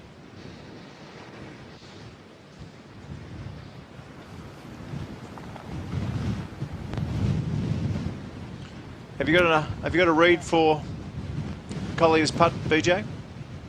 Yeah, I think it's pretty straight. I think if anything it may go a little bit right, but I'm actually thinking the wind's literally going to affect this putt. So it was so hard to sit over it and then think about, should I allow for the wind at all? But you just got to put that aside and just stick with your line and hope that there isn't a gust strong enough to blow the ball offline. But see Blake just take off his hat again because it wasn't going to stay on. So that's how strong it is still on this green, even though we're 13 metres below the actual tee shot in a little bowl here. Big putt. Oh, the wind just got that right at the death. I reckon it did too. Hang in there, Blake. You're only one behind. There's a couple of opportunities in the last few holes. When does the hat come off? 4 or 5 club wind? I think about the 5th club. You can't worry about hat hair. No. In these conditions. Once it becomes a 5 club wind, I think hats generally come off. Or at least backwards. Something. Robert Rock would not have to worry about it. The Lego man. He's got a little Lego haircut, Robert Rock. A great mop of hair.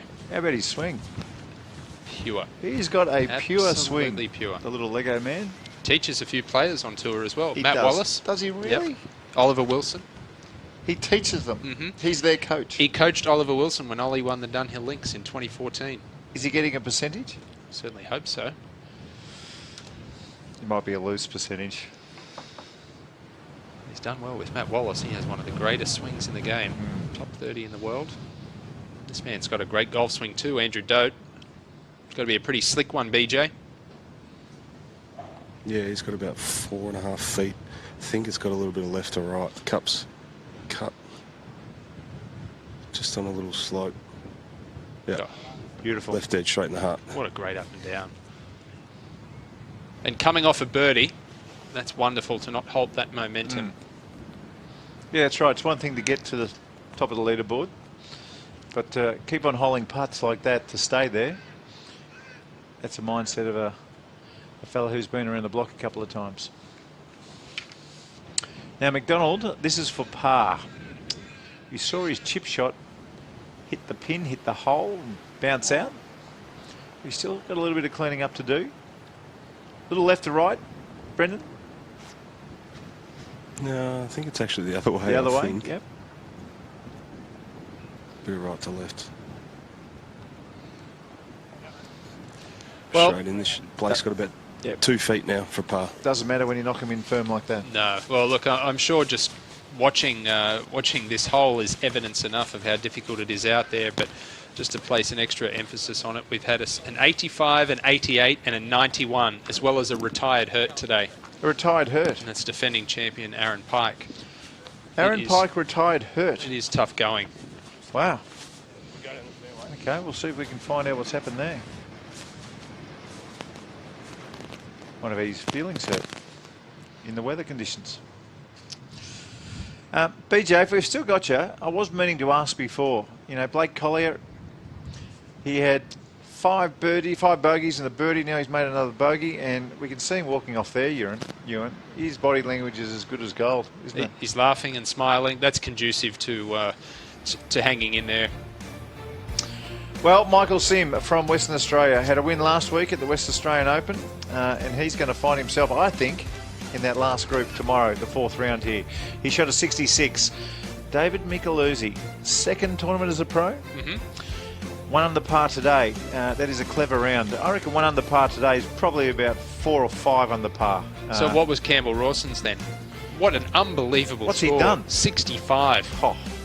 Well, that's 8 or 9 under par. That's insane. That's as good as a 61 on the second round. Mark Brown from New Zealand shot 1 under par. Becker 1 under par. Yeah, special mention to a good friend of mine there, Shea Wills-Cobb from Queensland. Even par today in those conditions. Second year as a pro, inside the top 10. Really, anyone shooting even par today, well, you know you're moving in the right direction on the leaderboard. Nick O'Hearn, even par. Another one is even for the tournament. And Tom Power Horan, 5 over par. Disappointing. Couple of evens from, is it Anistis? James Anstis from New Zealand. And Daniel Gale, who's playing alongside his mother here in the Pro-Am competition this week. How's Mum playing? Probably better than Daniel today. +7. Don't say that. Matthew Miller, nice to see him playing at these tournaments. A European Tour player, has been for a long time. Still playing around. I think he is thereabouts on the European Tour. Great to see Josh Younger and Martin Doyle also out here having a hit. Both 5 over par today, but terrific players to have at your tournament. Got a fantastic story that I learned recently about Martin Doyle. He was playing the Dunhill Links over in Scotland. Yeah. And the conditions were like this for round 3 when they were playing at St Andrews, and his rich amateur partner told him that if he broke 70 that day, he would give him $10,000 US. And Martin shot 67 and was the only player to break par on the day. Are you kidding me? And he stuck to his word. That is fantastic. That's a great story. I'd never heard that story. I'm normally across them all. Munro and Moses are really just making up the fields today. They've had disappointing days in the 3rd round of the Victorian PGA. We're at RACV Cape Schanck Resort, Cape Schanck in Victoria. It's a magnificent place. Bring the clubs if you find yourself down this way. Where are you? Here you are. Now, think about all the places you're not. Go. Cross rivers. Climb mountains. Overcome obstacles. And tame wild animals. Get from A to B or go every way.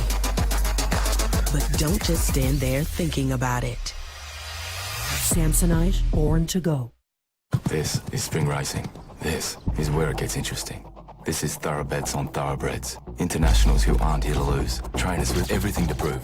It's reviewing the form, the lead-up races, the form again. It's final scratchings, the final markets, and then your final say. So before the race, before the jump. This spring carnival, you know what to do. Doing business with the resources industry? Make sure you know how technology is shaping the future of Australia's leading mining, oil and gas companies. The Resources Technology Showcase 2019. 2 days of insights from the business leaders transforming their operations. Register today at rtsperth.com.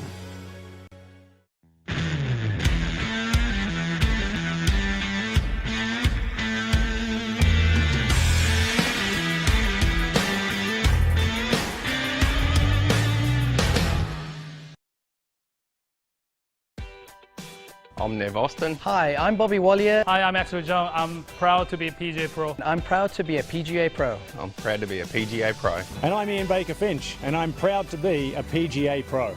Every day, PGA professionals around Australia dedicate themselves to the game of golf through more than just their passion for coaching. From ensuring your golf clubs are perfect for your game, to making sure you tee off on time, and managing clubs and facilities for your enjoyment. Their passion is at the heart of Australian golf. Find your nearest PGA Pro at pga.org.au and let their passion for golf inspire yours.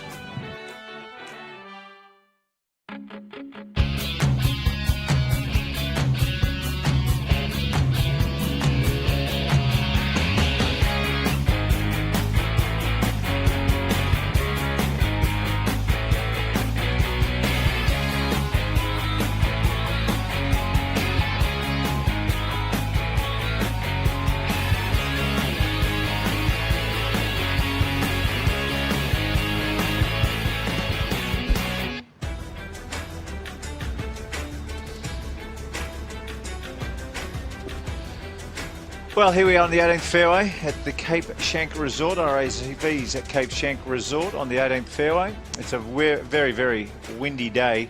And at the top of the leaderboard, if you've just joined us, Michael Sim and David Micheluzzi. They are at 6 under par. They've both shot under par rounds, 66 for Sim. And just behind them, Dote McDonald and Collier in the final group, not far behind. You know what's bamboozling me? What's that? That's Brady Watt and Daniel Gale. They're on the 18th hole. Right. They're the second last group. Our last group's on 15 and just arrived to the tee. There's normally not a 3-hole group, is there? There's normally not a 3-hole group at professional events, but I guess you can run into a little bit of trouble and take your time. I guess, look, the difference is in the last hole, there's 3 professionals in that last group. And when you're playing for money, it's not weekend golf, is it?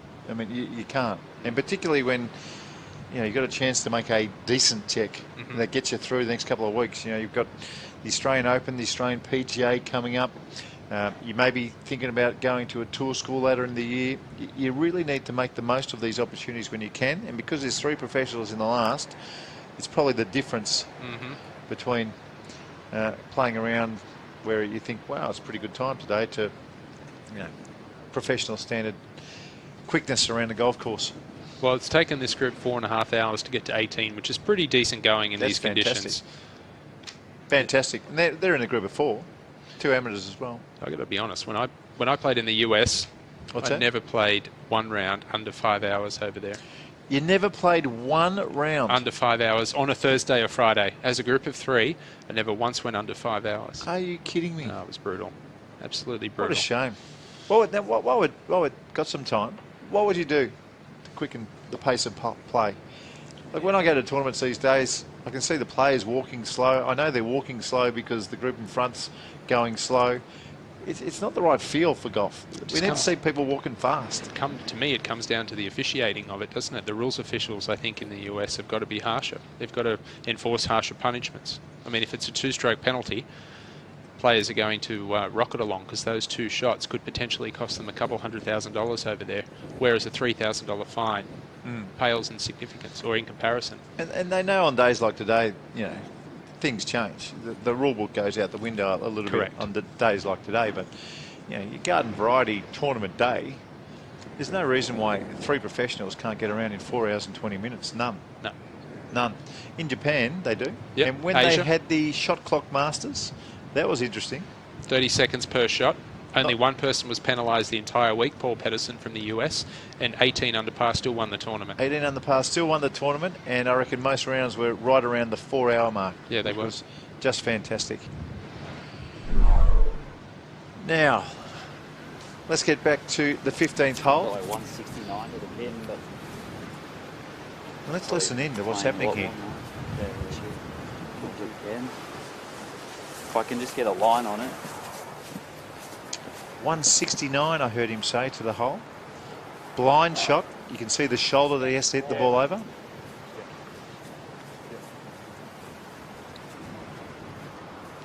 Wow. Where is he going? Wow, wow, wow. Yeah. So, remember the 2 holes that Brendan Goddard showed us a little earlier? This is the second of the Amen corner, basically. So this one would have been straight into the teeth off the tee. It's only 364 metres. BJ, what did these players hit off the tee? I think they've tried to hit 3 or 4 irons, but Blake had came up short left and he's just trying to get a line on his ball, so he's just on that left to right side slope up there in the rough where he's walking back to now. Andrew Dote, as we saw, hit it short right, and he's chipped out under the tree back down the middle of the fairway. He'll have about 80 metres to the flag. And Taylor McDonald's again pulled it left, and they've just found his ball. So again, I'm not sure of his lie because we were looking for it. And, so they're all in a bit of trouble here. So goodness, it'd be pretty hard pressed to suggest Blake can get to the green from here. I was going to say I'm chipping out from that lie. We're having a good look at his lie now. You're not going at that ball with a long iron over a shoulder where there is tea tree everywhere. I wouldn't think. Oh, hang on. Yeah. Ewan, that looks like a 4-iron, doesn't it? Well, it looks like a longer club, and the one thing that this grass can do is wrap that hosel around the grass, and that club can turn over and the ball can go straight left. Well, this is a live risk.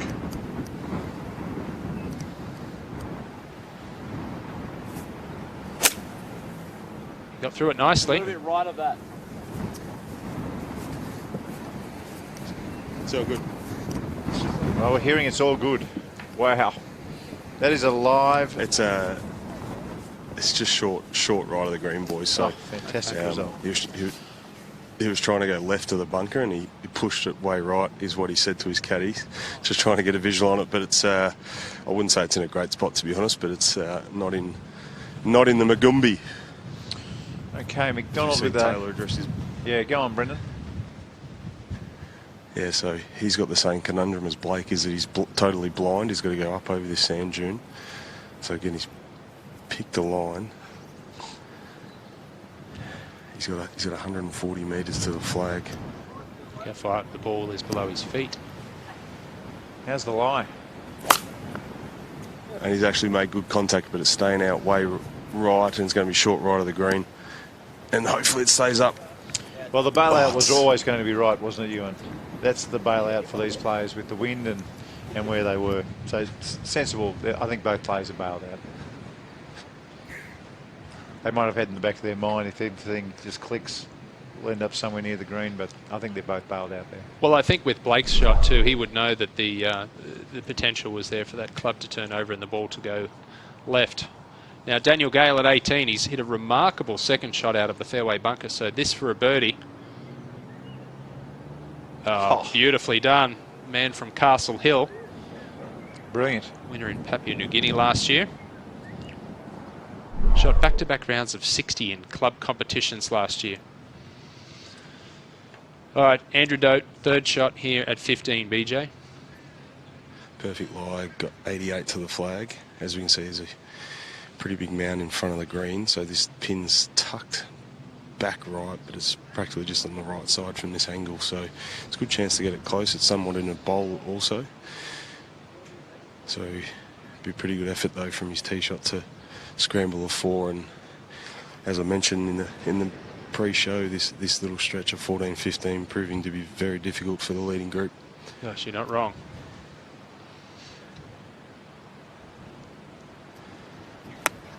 It's coming low, it's going left to the flag. He's not going to like it.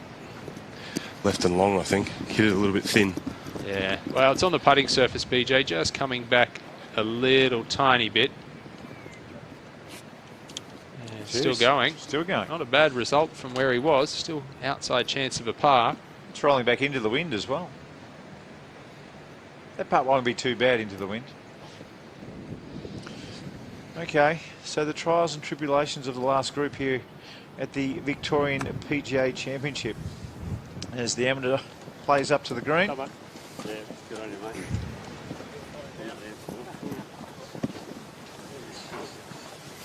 Well, Andrew Dodd, one thing that I've been very impressed with since we've come on air, and I mentioned it with Blake Collier, but all three players really displaying wonderful body language and holding their head high and chest out in these tough conditions. It's very, very easy to let the conditions get to you and let the situation dictate your emotions, but right now all three hanging in there very nicely. It would have been easy to put your hand on the driver too and hit and hope, but they're doing the right stuff off the tee as well. They're doing the right stuff off the tee. You know, this tee tree that you can see, you lose your ball in there, folks. It is gone.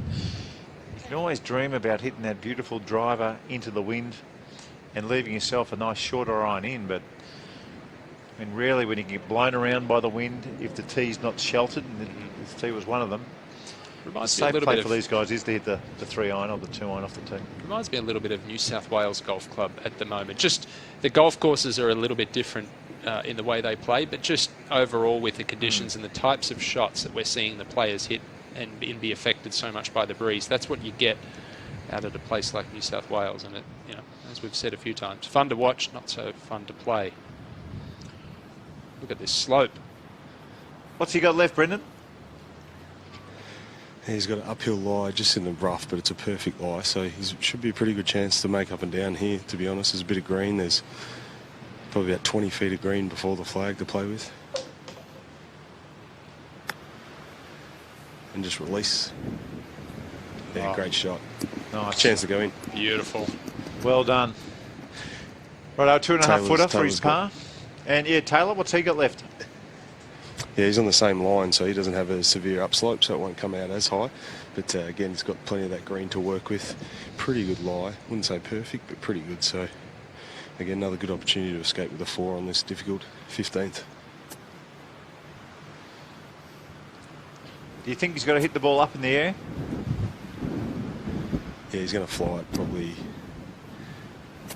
2 or 3 metres on the green. Yep. He'll come out with a better flight than Blake's out of the shorter rough. No, pretty low. That wasn't well executed at all. No, he fluffed it by the looks of it, didn't he? Not wondering if he had too much loft on his club there. Plenty of green to work with, upslope. That's why I was asking the question. I saw him open the club way up, and I'm thinking, what's he trying to do here? Well, let's go back to the 18th hole, and we've got Brady Watt finishing up his round.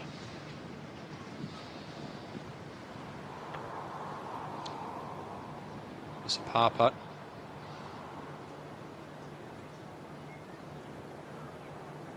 Yeah, well done. Yeah, well done. Lost a playoff at the WA Open back in 2012 as an amateur. Played the US Open in 2014 at Pinehurst. Mentioned he was #1 amateur in the world. Made the semi-finals of the US Amateur back in 2013. Just been a struggle the last 18 to 24 months for the West Australian. Good to see him playing well again. It is a struggle, you know, when you start off, if you haven't got a major sponsor or someone looking after your bills, looking after your flights, just getting off to a good start as a professional is so important. And I mentioned this last time we were together, Euron, but the Australian peso doesn't go too far in the Northern Hemisphere. It's so important to get over there with your back pocket full of cash. Not just a little bit of cash, full of cash. Otherwise, the confidence can go out the window pretty quick. Well, it's a conversation that we probably could have maybe a little bit later on and elaborate a bit more, but I don't feel like you see as many Australians go over to the US anymore in the college system. There still are a few, but nothing like it used to be. I'm a big advocate of the college system, my goodness. You get over there, you're playing against 80% of the world's best juniors. You soon work out whether it's worth the risk. And you get an education. Ticking the pro box. And if you don't, you get an education, like you're saying. So it's a fantastic system. Okay, McDonald for par. What sort of a putt has he got, BJ? He's probably got about a 20-footer, bit of right to left in it.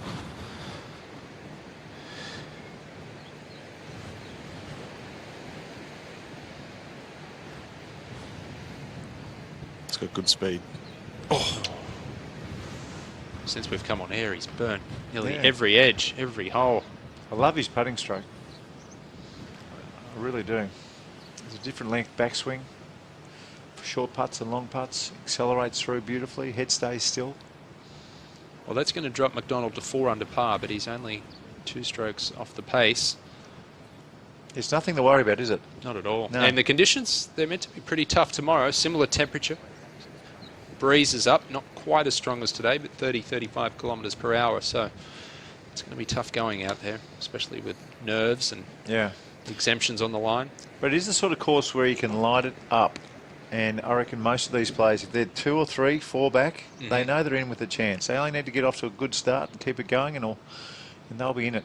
Well, the thing the wind has done today, BJ, is it's brought a lot of players back into contention. It's certainly going to be fun tomorrow. It has, as we see, Andrew addressing the ball. He's got about 15 feet, bit of left to right. It's actually quite downhill. Ball's not moving as much as he wants it to. Stayed pretty straight.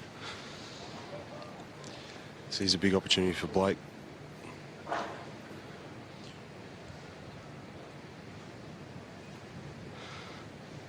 So a drop shot there for Andrew, and Blake's got a great opportunity here to salvage par and stay within reach. No, he hit a good putt. You could tell it's just a poor read, or maybe the wind got a hold of it early. But he's very happy with that. Now, Blake Collier leading after 2 rounds. This one for par.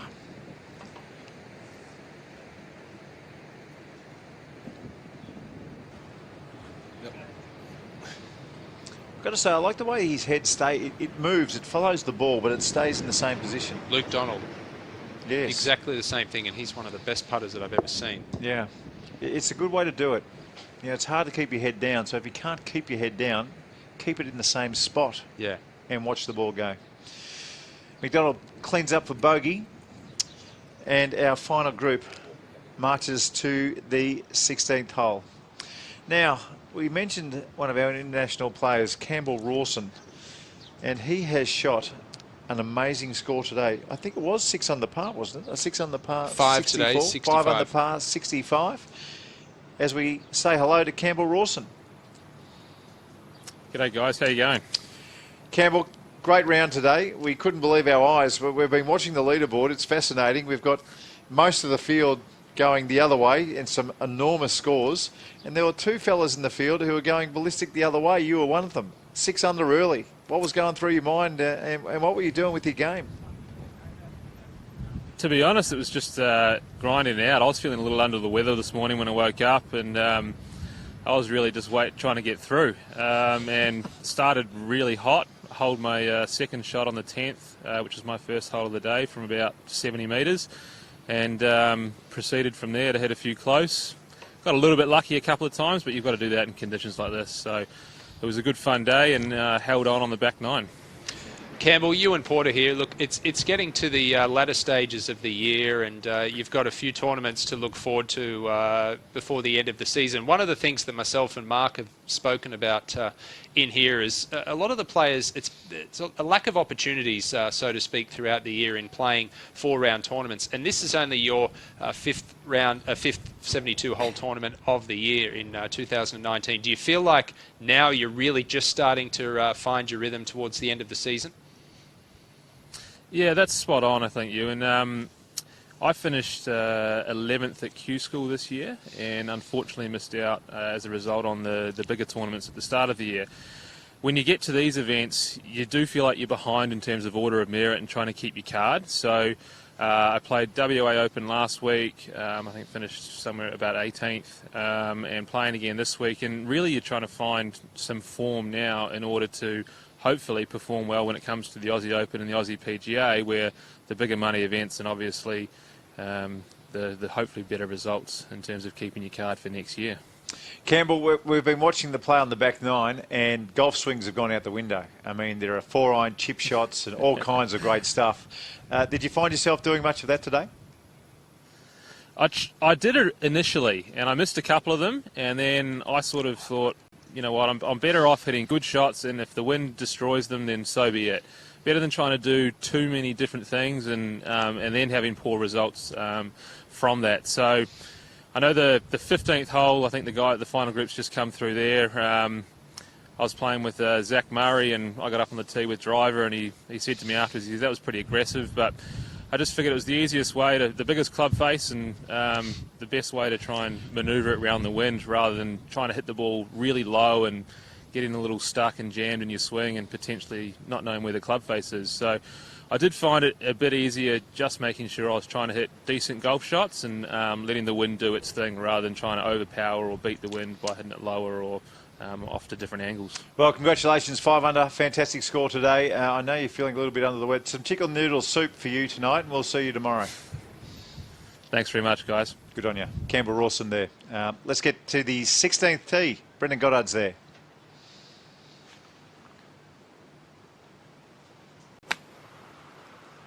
Blake Colley to go first, boys. Winds hit it hard. It's going just left of the green. Gets a good kick. It's not a bad miss, but hole playing 125 metres. Wind hard off the right. So that was a little pitching wedge for Blake.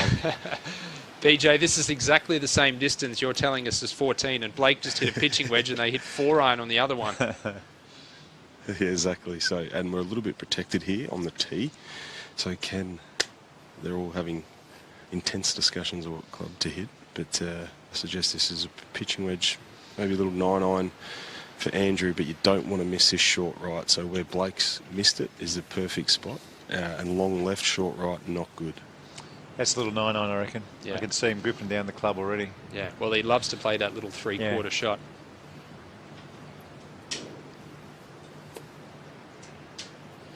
What's he rehearsing there, Ewan? Is he trying to flatten out his backswing? Yeah, he is, and I tell you what, his backswing's got a lot flatter over the years as well. I like it. I think he has a wonderful plane.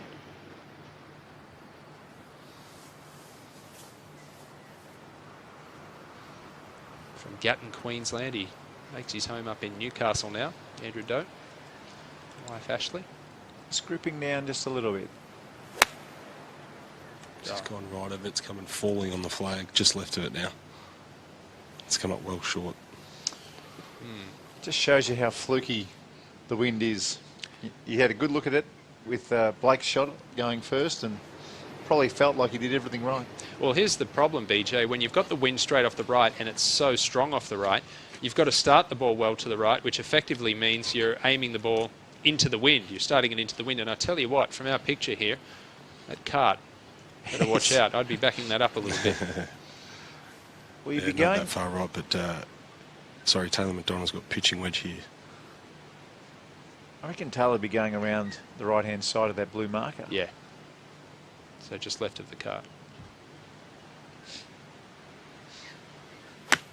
That's where he's gone, lads, and it's got a bit more on it. It's actually coming straight down on the flag, just left of it now. It's a pretty good shot, just about just high left of the flag. Pretty slippery putt, still moving actually. It's getting better. Yeah, good shot. No, he's used the tee beautifully there. I reckon that would have been in the back of all the players' minds probably, that you had a backstop. But still, it's hard to, when that tee is sheltered, it's very difficult. You know there's wind up there, but you can't feel it. Here it is, the 16th hole, par 3. Pins on 7, and it is 9 from the left. Big carry over the rubbish. Yeah, don't want to top it him up. No, you do not want to top it, Ewan. Good advice. That flag, pretty much right where you see it there on the left-hand side today. in that bunker being short-sighted, and you'd be coming downwind out of there, so the players doing their best to try and avoid that. It's a fun place to play, Cape Schanck. And the RACV Resort is an absolute belter as the final group makes their way down to the 16th green. They do have a par 5. It's a short one. That's coming up. That's the 17th hole.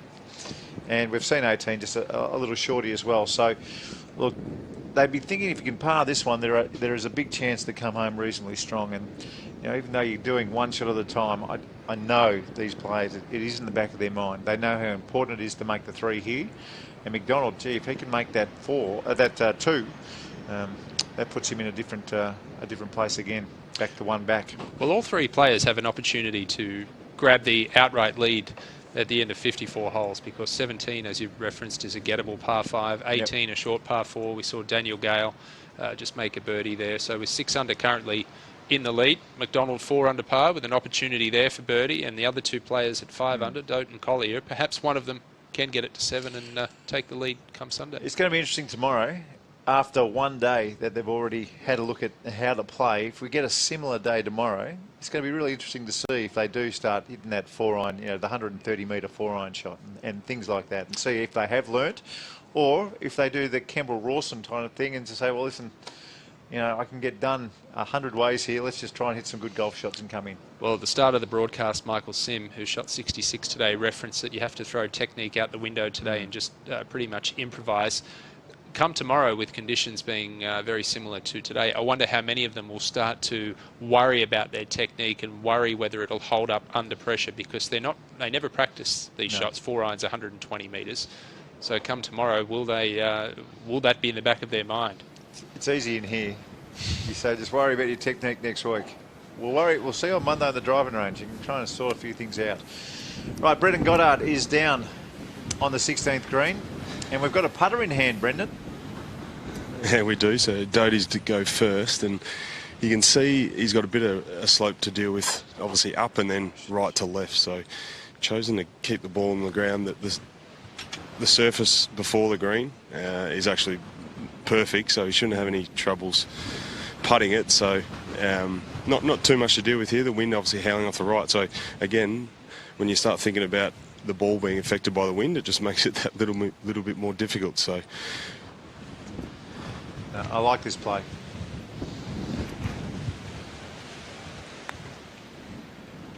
Again, no practice strokes. Just got to. Oh, that's pretty good. That's brilliant. If we saw him chip it there, we'd be clapping our hands. I reckon that's a great play. What's the saying? A bad putt is going to get closer than a bad chip. So if he hits a poor putt from there, he's still going to have a chance to save par. But you want to keep it along the ground as much as possible in these conditions. And for most amateurs, a bad putt's better than a good chip. Yeah. For most amateurs. I'm talking guys who shoot in the 90s. There was one of those today. Yes. He wasn't an amateur though. Easy to do. Okay. Blake Collier, BJ, what's he got left? Blake's got about 30 foot off the left of the green, again taking putter. He's got a sprinkle head just right near his ball, but he's got a bit of left to right into the wind, so the wind's definitely going to affect this putt and make it slower than what it should be, because it is downhill left to righter. But again, shouldn't be too many issues. Expecting this to be pretty close.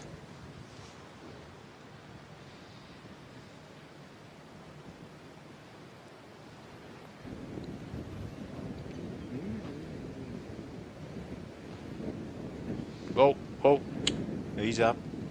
It's got a little bit of tax there. I mean, he's holed a couple of good bogey putts and some very good par putts we've seen him hold today. That's another one on the list, but that's probably the most important. Well, the one thing we haven't really spoken about yet, BJ, Mark referenced at the beginning of the telecast how difficult it is putting in the wind, but just to elaborate a little bit more on that, when you've got 4-foot putts and 6-foot putts and 10-foot putts that you look at and you think, well, this could be left lip or right lip, but then you've got a wind where you've got to factor in maybe 2 feet or 3 feet's worth of wind. Again, it all comes down to instinct and improvisation, and it's not easy to commit to that.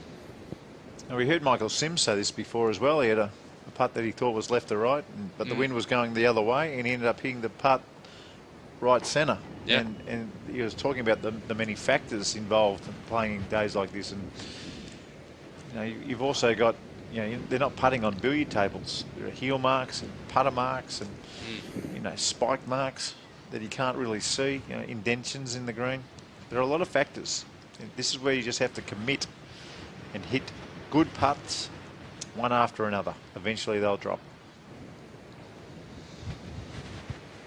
Well, this is to get back within one of the lead for Taylor McDonald. Taylor's got about 12 feet here for birdie. Down the hill, left to right. Oh, geez, I love his putting stroke. He's hitting some good putts. He's done that a lot on the back nine. He's not going to be happy with his As putting, said, but he's boys. very happy with the way he's executing. Go on, BJ. Sorry, as you said, that it can be difficult for them too when they hit good putts early and the wind affects them. Then, as Ewan alluded to, that they start questioning what they're doing. And Taylor's body language a couple of times, I think he's hit what he deemed to be a perfect putt, and then at the last minute, 2 holes ago, I think on 14, a gust of wind came up, and it snapped right at the end before the hole. So it's all things are difficult today, so you just got to back yourself in. And if you hit a good putt, it's all about a mindset too, just accepting the conditions. And if you hit a good putt and you get a gust of wind, you've had a bit of bad luck. Is this one going left, BJ? Yeah, a bit of right to left in this one. Good Yes, yes. Fantastic putt. Very impressive, BJ. I like his short game. You said he's got a good short game. He's certainly he's epitomised that today, but I like the way he's hung in there. His attitude and his demeanour has been first class. Yeah, he's never been one to be flustered too much. I've actually talked a lot about that over the last year or so when I got to know him really well, and talking about golf and a mindset, just to being calm and staying in the moment and accepting what's out here. But I said if he stays within reach today and keeps grinding it out, that he's got the ability to go low tomorrow. So, albeit that he hasn't won a lot of amateur tournaments, he's been in the mix a lot of times, performed well in big amateur tournaments, and his first pro tournament, just give himself a chance come Sunday. Well, we've been talking about important putts. This is another one. He needs this if he wants to find himself in the last group tomorrow. Get in there. Well done. So he's a chance. He's a chance to make a couple of birdies in the last couple and get in that last group. Although I don't think getting in the last group's the be-all and end-all either, by the way, around this golf course. No, it's not, but that was important coming off a bogey at 15. You didn't want to drop back-to-back shots. Just to make it 3 pars here for the final group on 16. Nothing a gimme today.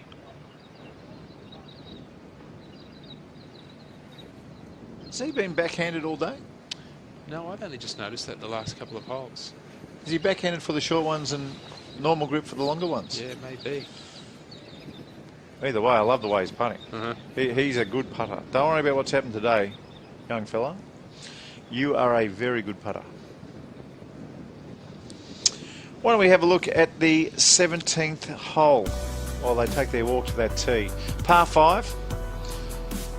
It's a dog leg to the right. Now, you can be aggressive here, Mark, can't you? Yeah, you can. You can see the shoulder on the right-hand side. There's also a cart path. I've seen a lot of players hit that cart path and end up with a wedge in their hands. But depending on whether that wind is today, we'll find out with Brendan in a tick. The landing area is very different. A really gettable par 5 for most of the players in this field. In fact, for all the players in this field, 465 metres is sometimes a par 4 as we go around the world. Now, Brendan, whereabouts is the wind? Is it helping or hurting these players? We'll get back to BJ in just a tick. I don't think it really matters at 465. Oh, maybe it does. Well, it's straight into their wind. It's still going to be close to reachable, even if it is straight into the wind. So it's somewhat of a respite coming off such difficult holes on this back nine. But in saying that, you're a little bit offline off the tee. You'll be reloading. It's also on days like this when you haven't hit the driver much, and you get all of a sudden getting the drive out for the first time, and it's an important drive. And gettable par 5s, it's always an important drive. Daniel Fox, who's caddying for Taylor McDonald here, he's left the bag at the bottom of the hill and he's brought a couple of clubs up to the tee for Taylor. Now, for me, perhaps this is my poor mentality, but I would be thinking, well, hang on, if I hit this in the crap, then I've got to go. I've got to go back down there and get another golf ball. Oh, hopefully he's got one in the pocket, Foxy. Hopefully he does. It's funny. It's crazy stuff you think about when you're a pro, isn't it? It is crazy stuff. Iron in hand. Okay. Well, it can't be into the wind. Cannot possibly be. I got to think that the wind is helping or it's quartering off their shoulder from the left or right, and they can still get there in two with a long iron off the tee. Tell you what, it's an intimidating looking tee shot though. One will certainly suit a little bit of a fade, and this is a good golf swing.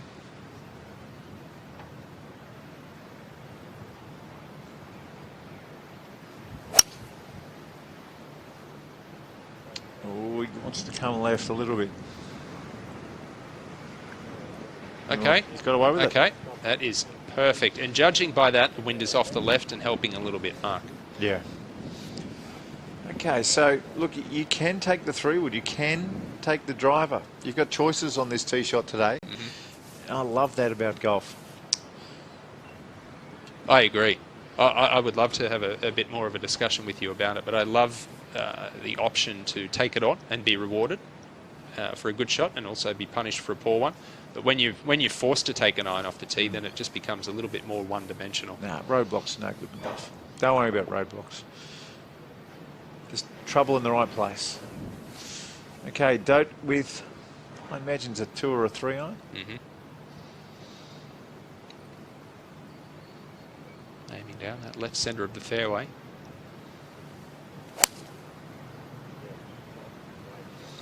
Your hybrids have really disappeared from the game, haven't they? The professional game. You don't see them too often. I mean, this is, you know, it's a bottom-weighted long iron with the graphite shaft. It's as close as you get to a hybrid, but it's not really a hybrid, is it? No, well, these 2 and 3 irons they're making are now sort of 17, 18 degrees. By the way, look how far Blake Collier was past Andrew Dote with the iron off the tee there. This man hits the ball a long way too. You ask a lot of the players out here who they think is one of the more naturally gifted players, and Taylor McDonald is on the short list of most of those. I like his action. Watch him flatten out that shaft on the downswing. Yeah. Good move. He's hoping for it to blow right, I reckon. Yep. Stay out of that trap. Yeah, well, no, that is perfect. And it looks like a little upslope too, which is handy with a long iron in hand. Okay, as they walk up to their second shots on the 17th hole, we'll take a little break. We'll be back in a tick.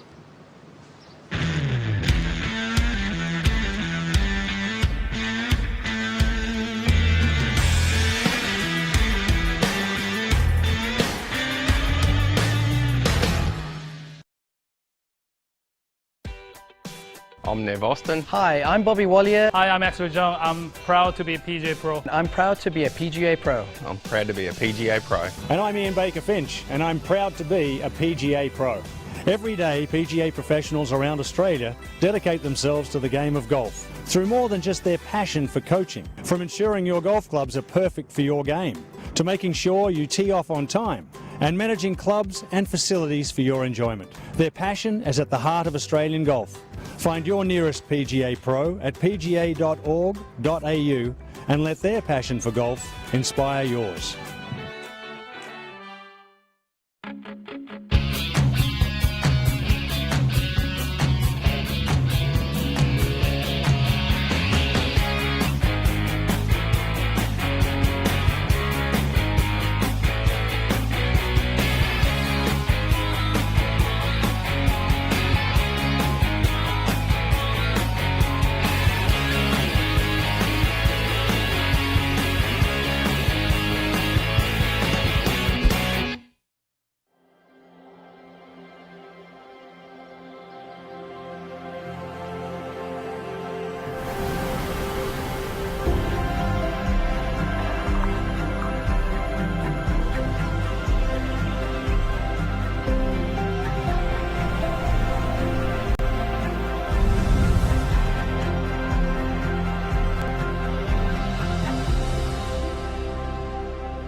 Okay, second shots on the par 5, 17th hole at the Victorian PGA Championship at RACV Resort at Cape Schanck.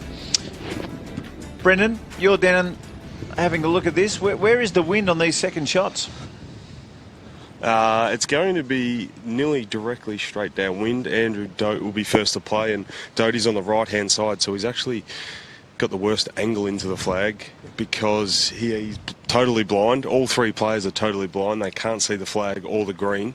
They'll have a fair idea of obviously where to go because of their practice rounds and rounds on Thursday and Friday, but I can't get a direct distance to the flag because I can't see it, but I'll say roughly he's got about 220 to the flag, pin tucked on the right side of the green, so be interesting to see what he's doing. So again, you can see him going far left just to try and get a view and give himself an angle in from his ball. And then Blake's actually middle of the fairway, again blinded, and he's got about 205 to the flag. And then Taylor's just short left of this fairway trap, or sorry, the left trap, and he's just right of it. So he's actually got the best angle, but again, still can't see the flag or the green. So the only way to be able to get a view of the green really is to be more aggressive off the tee. Yeah, you're spot on. Where Doty is, Doty actually has to go over two shoulders. He's got to go over this shoulder, and the shoulder, you know, probably about 40 metres away from the green. So it's a risky shot if he wants to go at the green. I'd be suggesting just hit that in the mouth of the green there on the left. It's a good design though, isn't it? Oh, fantastic. You want a view of it, take it on. That camera shot we just saw a second ago behind, where you can see the one big shoulder that he has to hit the ball over. There's plenty of those around this golf course, and it does kind of give you a penalty if you do decide to be safe off the tee. Now, he's been very safe off the tee. He can still get thereabouts on this par 5, but the penalty is, where am I going? And that always plays tricks in the back of your mind if you're not on. Well, we saw this back on 15. Having to pick a line in the distance. Robert Trent Jones Jr., the famous golf course architect, he designed this golf course a little over 30 years ago. Just a little impact drill there. I like the impact drills.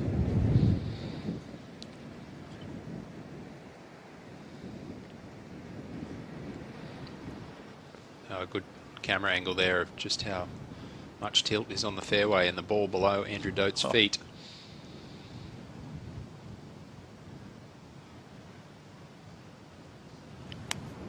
Isn't that a good camera angle? Oh, well done, cameraman. You're a star. He's happy with that. I'm not. Have you got me, boys? Yeah, we do. Where did it finish up? Oh, I think that was a little bit further right than his intended line, and we're trying to.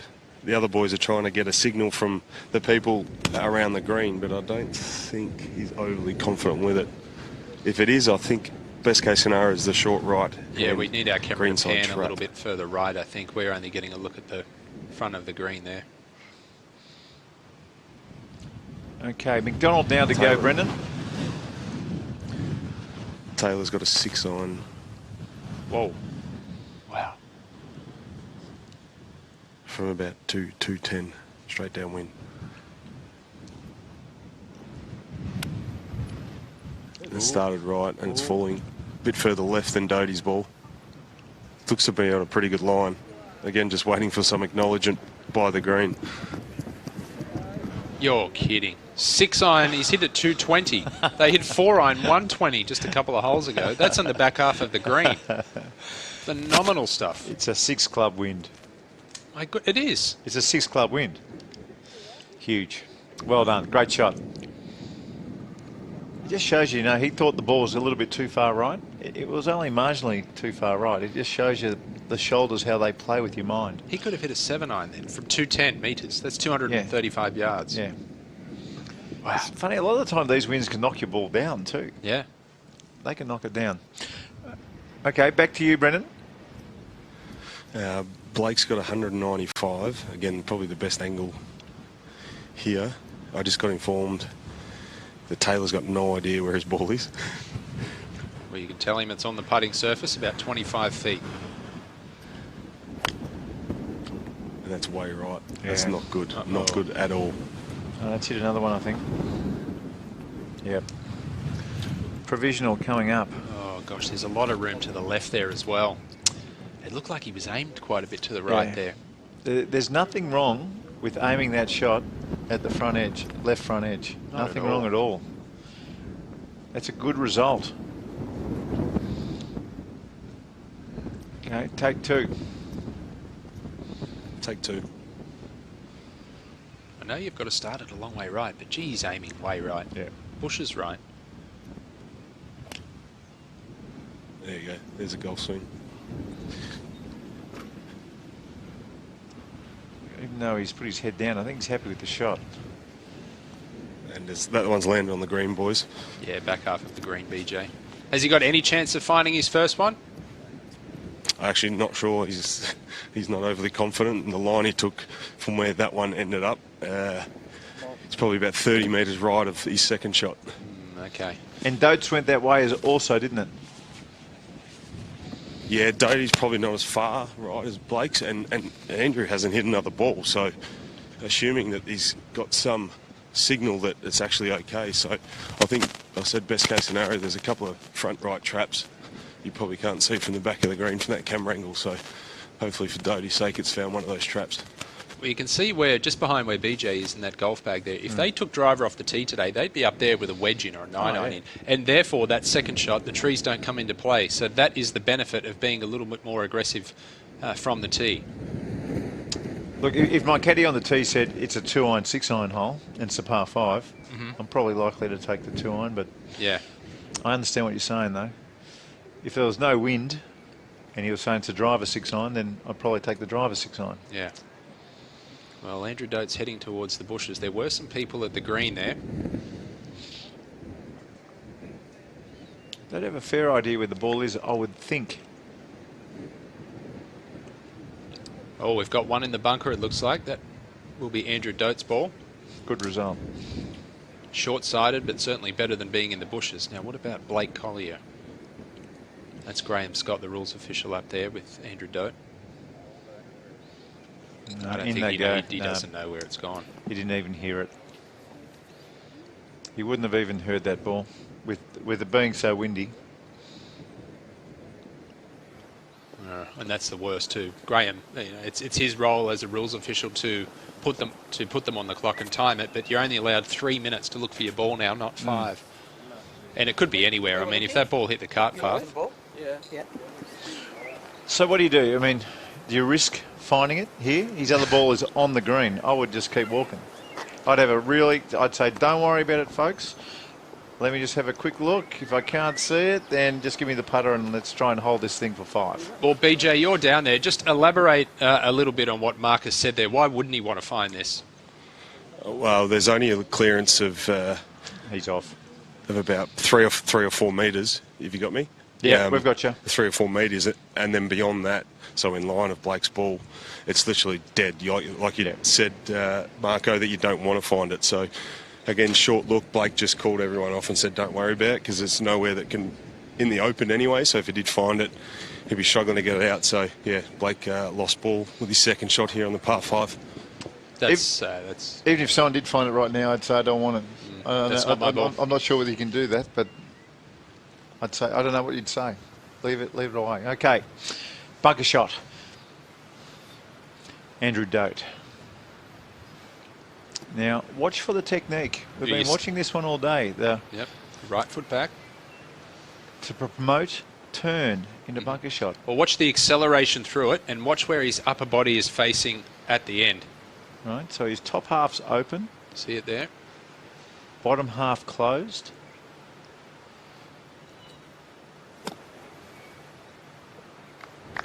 Beautiful technique and a beautiful shot from where he was. Erred on the safe side. Yeah. Didn't want to leave it in the bunker, but you can see how much upper body rotation there was through the ball. It's funny, wonderful technique. It's funny, you know, most amateurs, they have a problem with club head speed in the bunkers. You know, you're not hitting the ball clean. You've actually got to go well and truly underneath the ball. So the foot back gives you more turn, which gives you more club head speed. I think that technique for amateurs is a beauty. Yep. Question about a really good one. You learn something. You never stop learning there in this game. I know Sevi's Sevy's tip in the bunker used to be he'd try and get his hands as low as he could. He'd get out of a bunker with a 3-iron or a 4-iron. Get that body and the hands as low as possible. You only ever had a 56-degree sand iron, Sev? So did Chucky Fowler, the old Ping-Eye sandwich, who had a remarkable short game. He had some strange grinding on that Ping-Eye 2 sand iron. My God, there was some strange shapes on the sole of that thing. Wouldn't mind his short game though. BJ, what sort of break has Collier got here? He's got a slope about halfway to contend with. It's quite severe, to be honest, so he's going to have to go up that, but then he's going to have the speed coming back down the other side for the last 10 feet of the putt. It's got to slow down. This is for par. Whoa. He's up. Well, I know the conditions are completely different to how they were, but coming off the 61 yesterday, hold that par the last, that'll be 76 for Blake Collier. But again, looking at the positive side of things, if he holds that par's the last, even birdie's the last, he's within 1 or 2 playing the final round. And the kid can go low here. We've seen it twice already this week. And when I say low, I'm not talking 66 or 7 under. I'm talking 9 under par. He's done it twice this week. Well, I'm guessing, BJ, that Taylor McDonald was watching that one pretty closely. Yeah, but he doesn't have that right slope to contend with. It's a slightly different line, so further left than Blake's. So he's actually a pretty straight putt. Might still go right to left off that slope a little bit. A far flatter putt than Blake just had.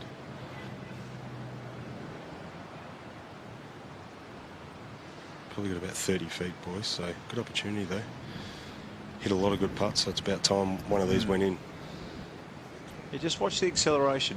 Watch how his head stays in the same place. That triangle that his arms make and his shoulders, it stays the same. Is he going cack-handed here, or is he going the other way? Yeah, no, cross-handed. Cross-handed. I love the acceleration. Wow. Whoa, whoa, whoa. A little too much there. So just a speed, boys, so a little bit too much speed. He had a pretty good line. He liked the line, but just a little bit too much. So Doty hit an unbelievable shot. It was quite severe. It's probably about a 6-foot, 8-foot rise out of that bunker. And it wasn't a great lie, to be honest. So he's hit a really good shot here to give himself a pretty good look at birdie from about 10 feet, 10, 12 feet. It wasn't a good line. There wasn't much sand either. I mean, he didn't take a big divot out of that bunker shot. So it was a hard bunker with a poor lie. So it was a brilliant shot. Well, this is an opportunity to get back into a share of the lead for Andrew Dote, and with the 18th hole being 306-metre par 4, realistic opportunity for Andrew Dote to grab the 54-hole lead if he can bore this one in.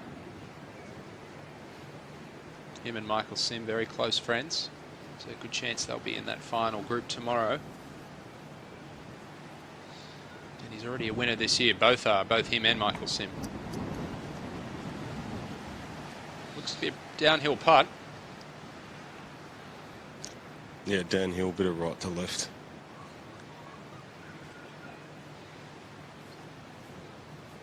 His downhillers today have been perfectly paced.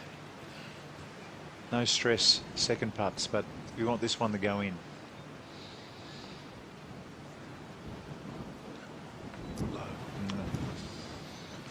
Again, good pace downhill. Just hung out there. And no stress second putt. Disappointing par, but really the tee shot wasn't far enough down the fairway to really attack the green, was it? No, that's the conundrum though off the tee. You're more aggressive. There's every chance that you'll hit it in the bush and have to re-tee it, but then you lay it back, and we saw Blake Collier do that with his second. Now, this is a bogey putt.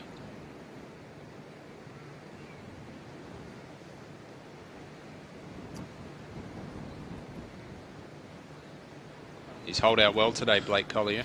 He's the best bogey putter I've ever seen. He's holed them all. Yeah, well, I don't know if that's something he'll want to become known for, but you certainly got to compliment him on the way he's hung in there today. And even then, losing the ball with his second, he could have lost his head and made an 8 or a 9. Oh, yeah. But as it stands, he's still only 2 shots behind with a birdie opportunity on 18. What's he got here, Brendan? 4 feet? No, he's probably got about 6 feet, boys, and wow, slightly downhill, a little bit left to right, I think. To get within 1.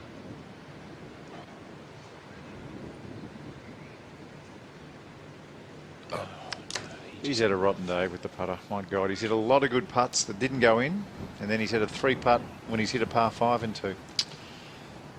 Well, I don't know if you ever deserve anything as a golfer, but he should have made 4 there after that wonderful second shot. If you're his coach, though, and you got him in after the round, you'd say, listen, I know you're not feeling too flash about what happened on the greens today, but I watched it all.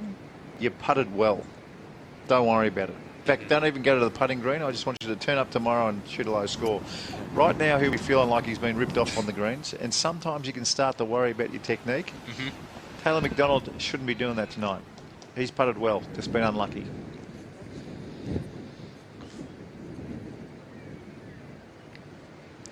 So Andrew Dote has the best score in this final group at 5 under par. Taylor McDonald, Blake Collier walking to the 18th tee at 4 under par. Michael Sim, David Micheluzzi are leading this championship at 6 under par. We're going to have a royal shootout tomorrow, I think, Mark. It's going to be fun to watch. No, it's going to be fun tomorrow. That is for sure. I didn't expect this group to have 16 shots between them on the 17th hole. I didn't expect that at all. Well, why don't we have a look at the 18th hole as they walk to the 18th tee. 306 metre par 4, little bit of a dogleg right. And with the hole running in a similar direction to 17, interesting to see whether the players take this on. If they lay it back from the tee, they're going to have just a wedge or a sand wedge in. It's a very realistic birdie opportunity with the flag on the front right today. We've already seen a couple of birdies. I don't know, do you be aggressive here? Well, I was going to say, when you're playing with your mates, it's driver every day of the week. But these guys are all mates. Yeah, it's a little bit different. And the fairway is friendly there. You can see it's conducive to getting it down there, bounding it down close to the putting surface. No, it's a beautiful design because it does reward a good drive to where it will bounce. You know, if you hit it down to the left, it'll bounce down the hill. It'll kick to the right. It'll get you onto the green, but you do have to have the gumption to hit that driver in the first place. What are they looking at doing, Brendan? Well, there's a fairway bunker at about 230, so it plays slightly downhill, just lays at it, so it's 224 to the bunker. So I'm tipping they're both, or all of them, sorry, going to take iron and just take that left fairway bunker out of play. Where's the wind? Room right of it, so I'd say directly off the right. So okay. Choose a. No one's hitting driver. Into slightly. So again, it's going to be fun to watch whether they hit a cut into it to hold it against the wind, or they hang it out right over the trouble to draw it back and let the wind take it back in the middle of the fairway. BJ, that looks like a very ominous cloud above Andrew Dote's head there to the left. It is, to be honest, and the wind's just got a little bit colder. Okay, well, let us know if he holds it off into the wind or lets the wind help it along.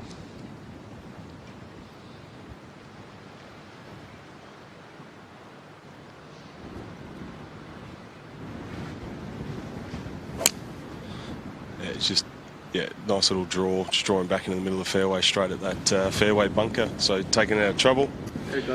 Great shot. Yep. Very controlled action, Andrew Dote. He's had some big finishes as a professional. 13 top threes. Made the cut in the Open Championship a couple of years ago at Birkdale. So he loves, having played in Europe for many years, he loves playing in these conditions. So Taylor again with iron as well. Looks to be 3 or 4 on.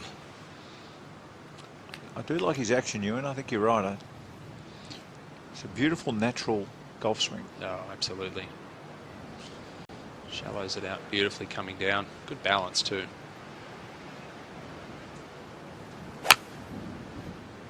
And he's taken it further right than Dote, and it's coming back beautifully. Yeah. So a bit more aggressive off the tee. Got it. Even with the wind that strong off the right, it's not easy to get yourself to start it over the trees there on the right-hand side.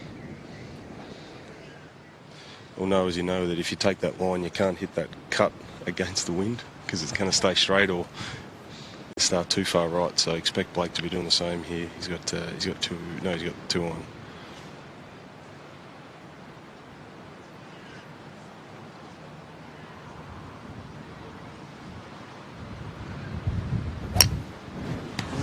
He looked a little late on that. Yeah, that's a little cut against it, but he's taken extra club. I saw it come down. Okay, well, provisional. You called it right. He was late into the ball. You could see the shoulder come up once the follow through was finished.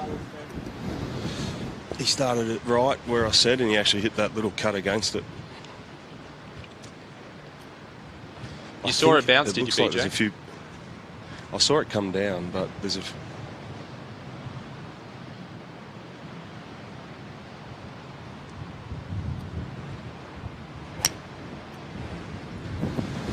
So no, I saw the line come down, so we actually got it coming down the line. I think a few people down the fairway pointed to the far right side of the fairway, so not actually sure. Okay. We'll find out soon. Oh, there's a couple of swings he'd have back in a flash, wouldn't he? And both to the right too, Mark. Yeah, second at 17. Tee shot at 18. Still in his first tournament as a professional, he's shot around at 9 under par in one of them. You'll remember that for a long time. Very impressive. Well, one of our leaders is a man who's playing in his second tournament as a professional. His name's David Micheluzzi. He shot a 69 today, 69, 66 in the first couple of rounds. As we say hello, g'day Dave, congratulations on the round. What do you make of the conditions? Thank you. It was pretty brutal. When you hit 6 iron about 100 metres on 14, that's when you know it's blowing a Megan gal. So I just plotted around, made sure I had some good yardages in that I could attack some of these pins somehow. Dave, I spoke, you and Porter here, obviously great going so far. Look, I spoke a little bit before about how you reached number 2 in the World Amateur Golf Rankings prior to turning pro just a few weeks ago. But you've made the quarterfinals and the semi-finals of the Amateur Championship the last couple of years. So it's fair to say that these conditions suit your game pretty well. Yeah, I don't mind these conditions. I've had a pretty good track record at the Amateur Championship, and yeah, today it felt like we were in Ireland or Scotland, wherever. It was pretty nasty. Look, the last couple of years you were runner-up at the Western Australian Open last year. You were top 5 as well in the Western Australian Open 2 years ago. You were 5th at the Australian Open last year at the Lakes. So really, you're not going to be intimidated by the position you're in tomorrow. Yeah, I've slept on leads before, obviously not in pro events. I have led a couple pro events before. Just got to stick to the processes. Feel like I've done a pretty good job of that today, and hopefully hole some more putts. David, we haven't seen anyone in the lead group hit a driver or a wood of any kind. Did you pick the big dog out at any stage, or even a 3-wood today? Yeah, I hit it on 8, and I hit it horrendously. I almost hit it in the trees, well right of the fairway. Then for some reason I hit it on 15. I just thought it was into out of the right. I thought it would be just a perfect play. If it flares up, it'll be short that bunker, and if I catch it good, and fortunately I caught it good and had 70 metres in. So and then 17, 18, I hit drivers. Oh, okay, that's interesting, taking driver on 17. We just watched the last group all take irons off the tee there. Look, well, I know personally you're good enough to be out on the PGA Tour already, but for those that are just learning the name David Micheluzzi and getting to know you, what are the plans going forward here in the next few months? Next few months, so I'm leaving for European Tour School on Sunday. There for hopefully 4 weeks, then come back for the Aussie Summer, so Aussie Open and Aussie PGA, and most likely New South Wales Open. So, yeah, looking forward to it. Well, Dave, congratulations on the round. We look forward to watching you in the final group tomorrow with Michael Sim. Good luck. Awesome. Thank you very much. Good on you. Cheers. David Micheluzzi. I think you're right, what you said there. Some people might have thought, hang on a second, what's he talking about? He's good enough to play on a PGA Tour, if not the big one. Well, perhaps if not the big one. Yeah, perhaps those good showings that he's had at the Amateur Championship, perhaps that's telling us something. Europe's where he belongs right now. Yeah, I think so. Brendan, what happened to Blake Collier's first drive? Do we know yet? Yes, Yes, I know he's all good. He's just cleared that tea tree and stuff on the right-hand side. He's got a pretty good lie, so I've been over there already as we join Andrew Dote, who's got 101. So Blake's good to go. So he should be able to be pretty aggressive, Blake. So we're here with Andrew. So as I said, 101 pin front right. So again, a green light. Taylor McDonald's got the best angle. These guys... expect this to... PJ, these guys have been grinding it out. They've lost balls. They've three-putted. Assuming none of them make worse than par here, they're all within 2 shots of the lead tomorrow. It's amazing. Yeah, well, it is. And I just mentioned that walking off the green with Blake. I said, mate, birdie the last and you're within 1 shot of the lead. So I'm sure in his assessment tonight, he'll look back and say, if someone had said to me on Thursday morning that I'm within 1 shot of the lead at the Vic PGA, I'd be pretty happy with it. And here's a good-looking shot, just coming left to the flag. A little bit long. Oh, that's a good shot, BJ. It's a very good shot today. You know, I know I've waxed lyrical about Andrew Dote's technique all day, but one thing he does really well, even when just punching the ball under the breeze, is he rotates through it. You can't just let the arms take over, otherwise you'll flip the ball left. He does a great job of sinking the arms and the body up. Okay, McDonald's second shot on the 18th. What's he got left, Brendan? He's got 89 metres, boys.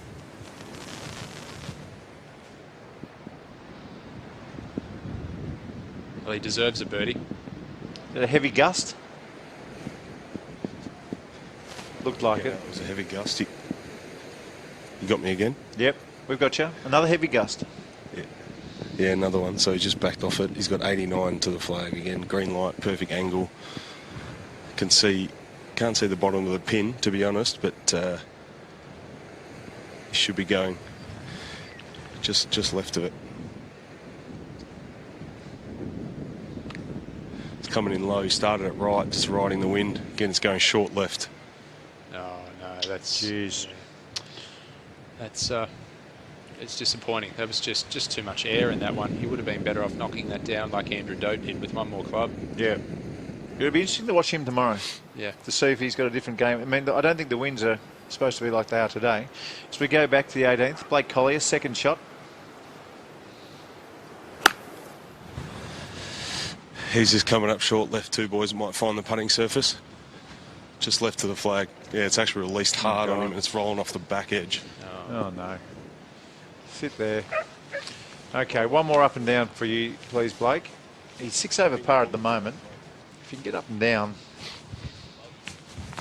76, you can live with that when you're only 2 or 3 off the lead. It'd be something. I'm going to do some research tonight. What's the highest score of any round of a tournament winner on the Australasian Tour, or any tour for that matter? I remember Curtis Strange back in 1985 at the Masters. He shot an 80 in the opening round, and he led by 2 with 4 to play. Ridiculous. Langer ended up winning it by 1 from Strange, but 80-65, I think he shot to make the cut. 80-65, he did.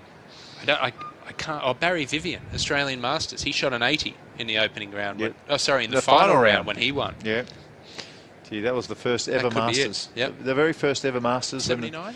Yes, 1979. Tea tree everywhere in that first Masters. After that last round, they started clearing the tea tree away.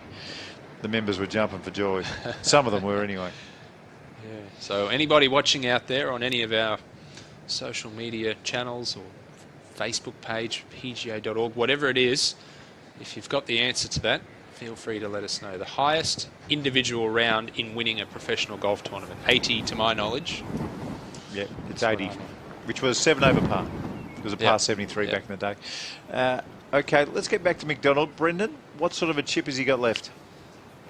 He's got a perfect lie, so he's got to come up over this mound. You can see short of the green, but it's actually pretty flat once it's gets on the green. So I think he's going to look to fly this most of the way because it is directly into the wind. So again, he's just trying to visualise a shot. He walked up halfway, trying to get a feel and visualise what type of shot flight he wants out of it. So I think regardless, he's going to get a bit of check on it because it is into the wind. So I'd like to talk to this fella after the round. If I had my choice, he'd be the one. I want to ask him about the wind conditions and watching Andrew Dote play. Did he learn anything? Yeah. I bet he did. I think. Judging by that rehearsal swing, going to keep it along the ground. Oh, goodness, got a rotten first bounce, I reckon. Oh, that is sensational. How good is that? Pretty Well, good shot. So he's got imagination. Ways, so chose the ground game. Yeah, he's got imagination. exactly. We've had a crack at him a little bit with the way he's played some of the wind shots, but that was superb. Kick and play. He's a beautiful putter. He's got imagination around the greens and a beautiful swing. Just experience is all he needs. So I actually saw a higher shot there. So, but what it does do, keep it on the ground, it makes it more predictable. So, obviously, if you just hit it with the higher shot and it does hit the green, it's going to check up and kind of stop within a couple of hops. So, pretty good shot. But Blake's off the back left to the green. He's got a pretty big slope to deal with halfway on the green. So, back into the wind. Bit of left to right. No, a little bit kind of. It's over. It's coming from his left, so it's might be a little bit back into, but it's a pretty much downwind. So, oh, this looks good. It's looking pretty. Come on. Yeah, it's looking pretty good. Oh, come on. Sit. Great shot. I would love to see all these guys. Well, I'd love to see Doty roll his in, and then the other two make 4, because I feel like all 3 of these players. It'd be nice to see them going into tomorrow no more than 2 shots behind. You know, Blake's had a good putting day. That might sound absolutely ridiculous, but we've seen him hole some fantastic bogey putts, some brilliant par putts. He just hasn't had it from tee to green. So, again, if I'm his coach or if I'm his caddy or if I'm someone of significance that he listens to, and I've watched every shot of the day, you make sure in his mind he knows that he has putted brilliantly today in trying conditions. Where is he? Okay, Brendan, what's Andrew Dote got left? Again, a slippery downhill. It feels like I've repeated myself a number of times with Doty having a slippery downhiller, but he's got about 20 feet, and it's on the same line as Blake's ball came from, so he should have got a pretty good read, particularly at the hole of what it does. So I'd say his chances of holding it now have increased a little after Blake's chip shot. Currently got 9 players within 3 shots of the lead. Oh, perfect. This to tie the lead after 54 holes. No, always right. I reckon you're right, BJ. I reckon he's had so many downhillers today. I reckon I can think of 6 or 7 in just the holes that we've watched. Just no real chance to attack. You know, he's always been defensive with those downhillers. He's hit some beautiful putts, but you know, when you're putting defensively, it's kind of, you know, luck of the green when they drop sometimes. In these conditions too. Yeah, absolutely. Well, this one, judging by what we just saw with Andrew Dote, Blake Collier would have had a look at the ball going past the hole. From what I see, BJ should go just a hair to his left. Yeah, it is, and it's about a 6-footer. So again, he got a pretty good idea of what it did off his chip. And Doty's just died in front of the hole, so everything comes left to this front left side of this hole, or back towards the front. This green severely tilted back to front. It seems like he's had this length putt on every hole. So far, he's holed them all. Come on. Yes. Yep. He has had a fantastic day with the putter. Well done. Yeah, good on him. So 6 over par 76 off the back of a 61, but he enters Sunday only 2 off the lead in his debut tournament as a professional. Very impressive. I'm impressed. Don't worry about the number, folks. He's had a good day. One to go. And after a very, very clever chip. Is this a 4-footer, Brendan? Maybe more like a 5 or 6 if I'm being precise. But again, he's behind the hole, so again down the hill, everything going to his right, the slope of it. So we're expecting this to go a little bit left to right. Hopefully he can make one before the round's out.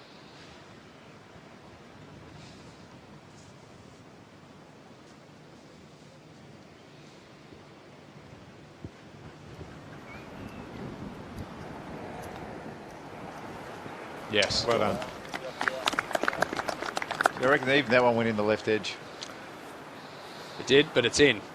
And he will be thrilled that his round's over with. That's a nice way of putting it. That is a nice way of putting it.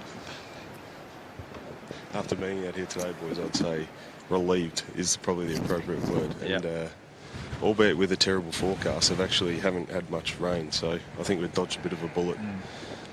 So, Dodie, this is for a 2 over par 72.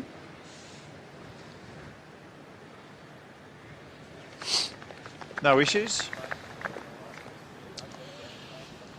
Okay, Taylor McDonald. What's Taylor done? He's back to -4, right? That's right. So 65, 68. That is 7 under. So he's got a 3 over par 73 and a 76 from our overnight leader. BJ, great job. Yeah, thanks, fellas. I'll see you tomorrow, which hopefully is a better day for golf. Okay, we'll get back to BJ in just a tick. He's got a little bit of work to do just yet. Who do you want to talk to? I want to talk to Taylor McDonald. Yeah, Taylor McDonald and Andrew Dodd as well. Yeah, Andrew Dodd. It'd be interesting to talk to both of them. And they're two different personalities as well. Both good fellas, but contrasting personalities. Will be interesting to hear how they dealt with the conditions today. But all three, I thought it was impressive to watch. As you said, irrespective of Blake's 76 and his score. But look at even now, he's got a smile on his face. And, that's not easy to do. Well, why don't we go back and have a look at what has transpired on this Saturday, the third round of the Victorian PGA Championship at the RACV Cape Schanck Resort.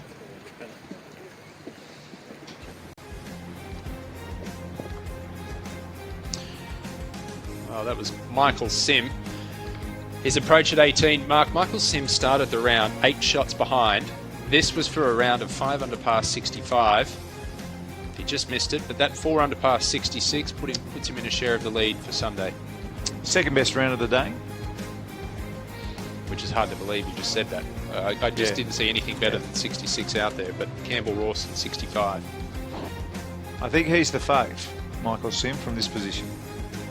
He'll be in the last group tomorrow.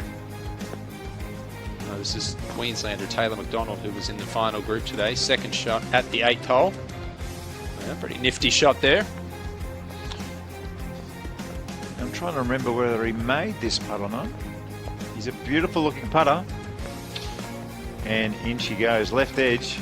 I really do like the way he gets the acceleration through the hitting area when he's holding that putter. It's beautiful to watch.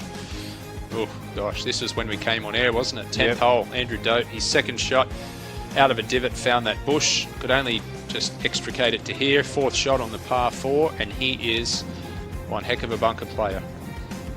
Salvages a bogey. And we found a new technique too today in the bunkers. That's the first time you saw it and mentioned it. And I do believe we've got Taylor McDonald on the 18th. Oh, well, he's about to sign his card. Taylor, are you there? Yeah, just, mate, just. Good on you. Mark Allen here. Ewan Porter is with me. It was good fun for us today, watching what was going out there. We had a great time. What about you? Yeah, it was quite a tough day, mate.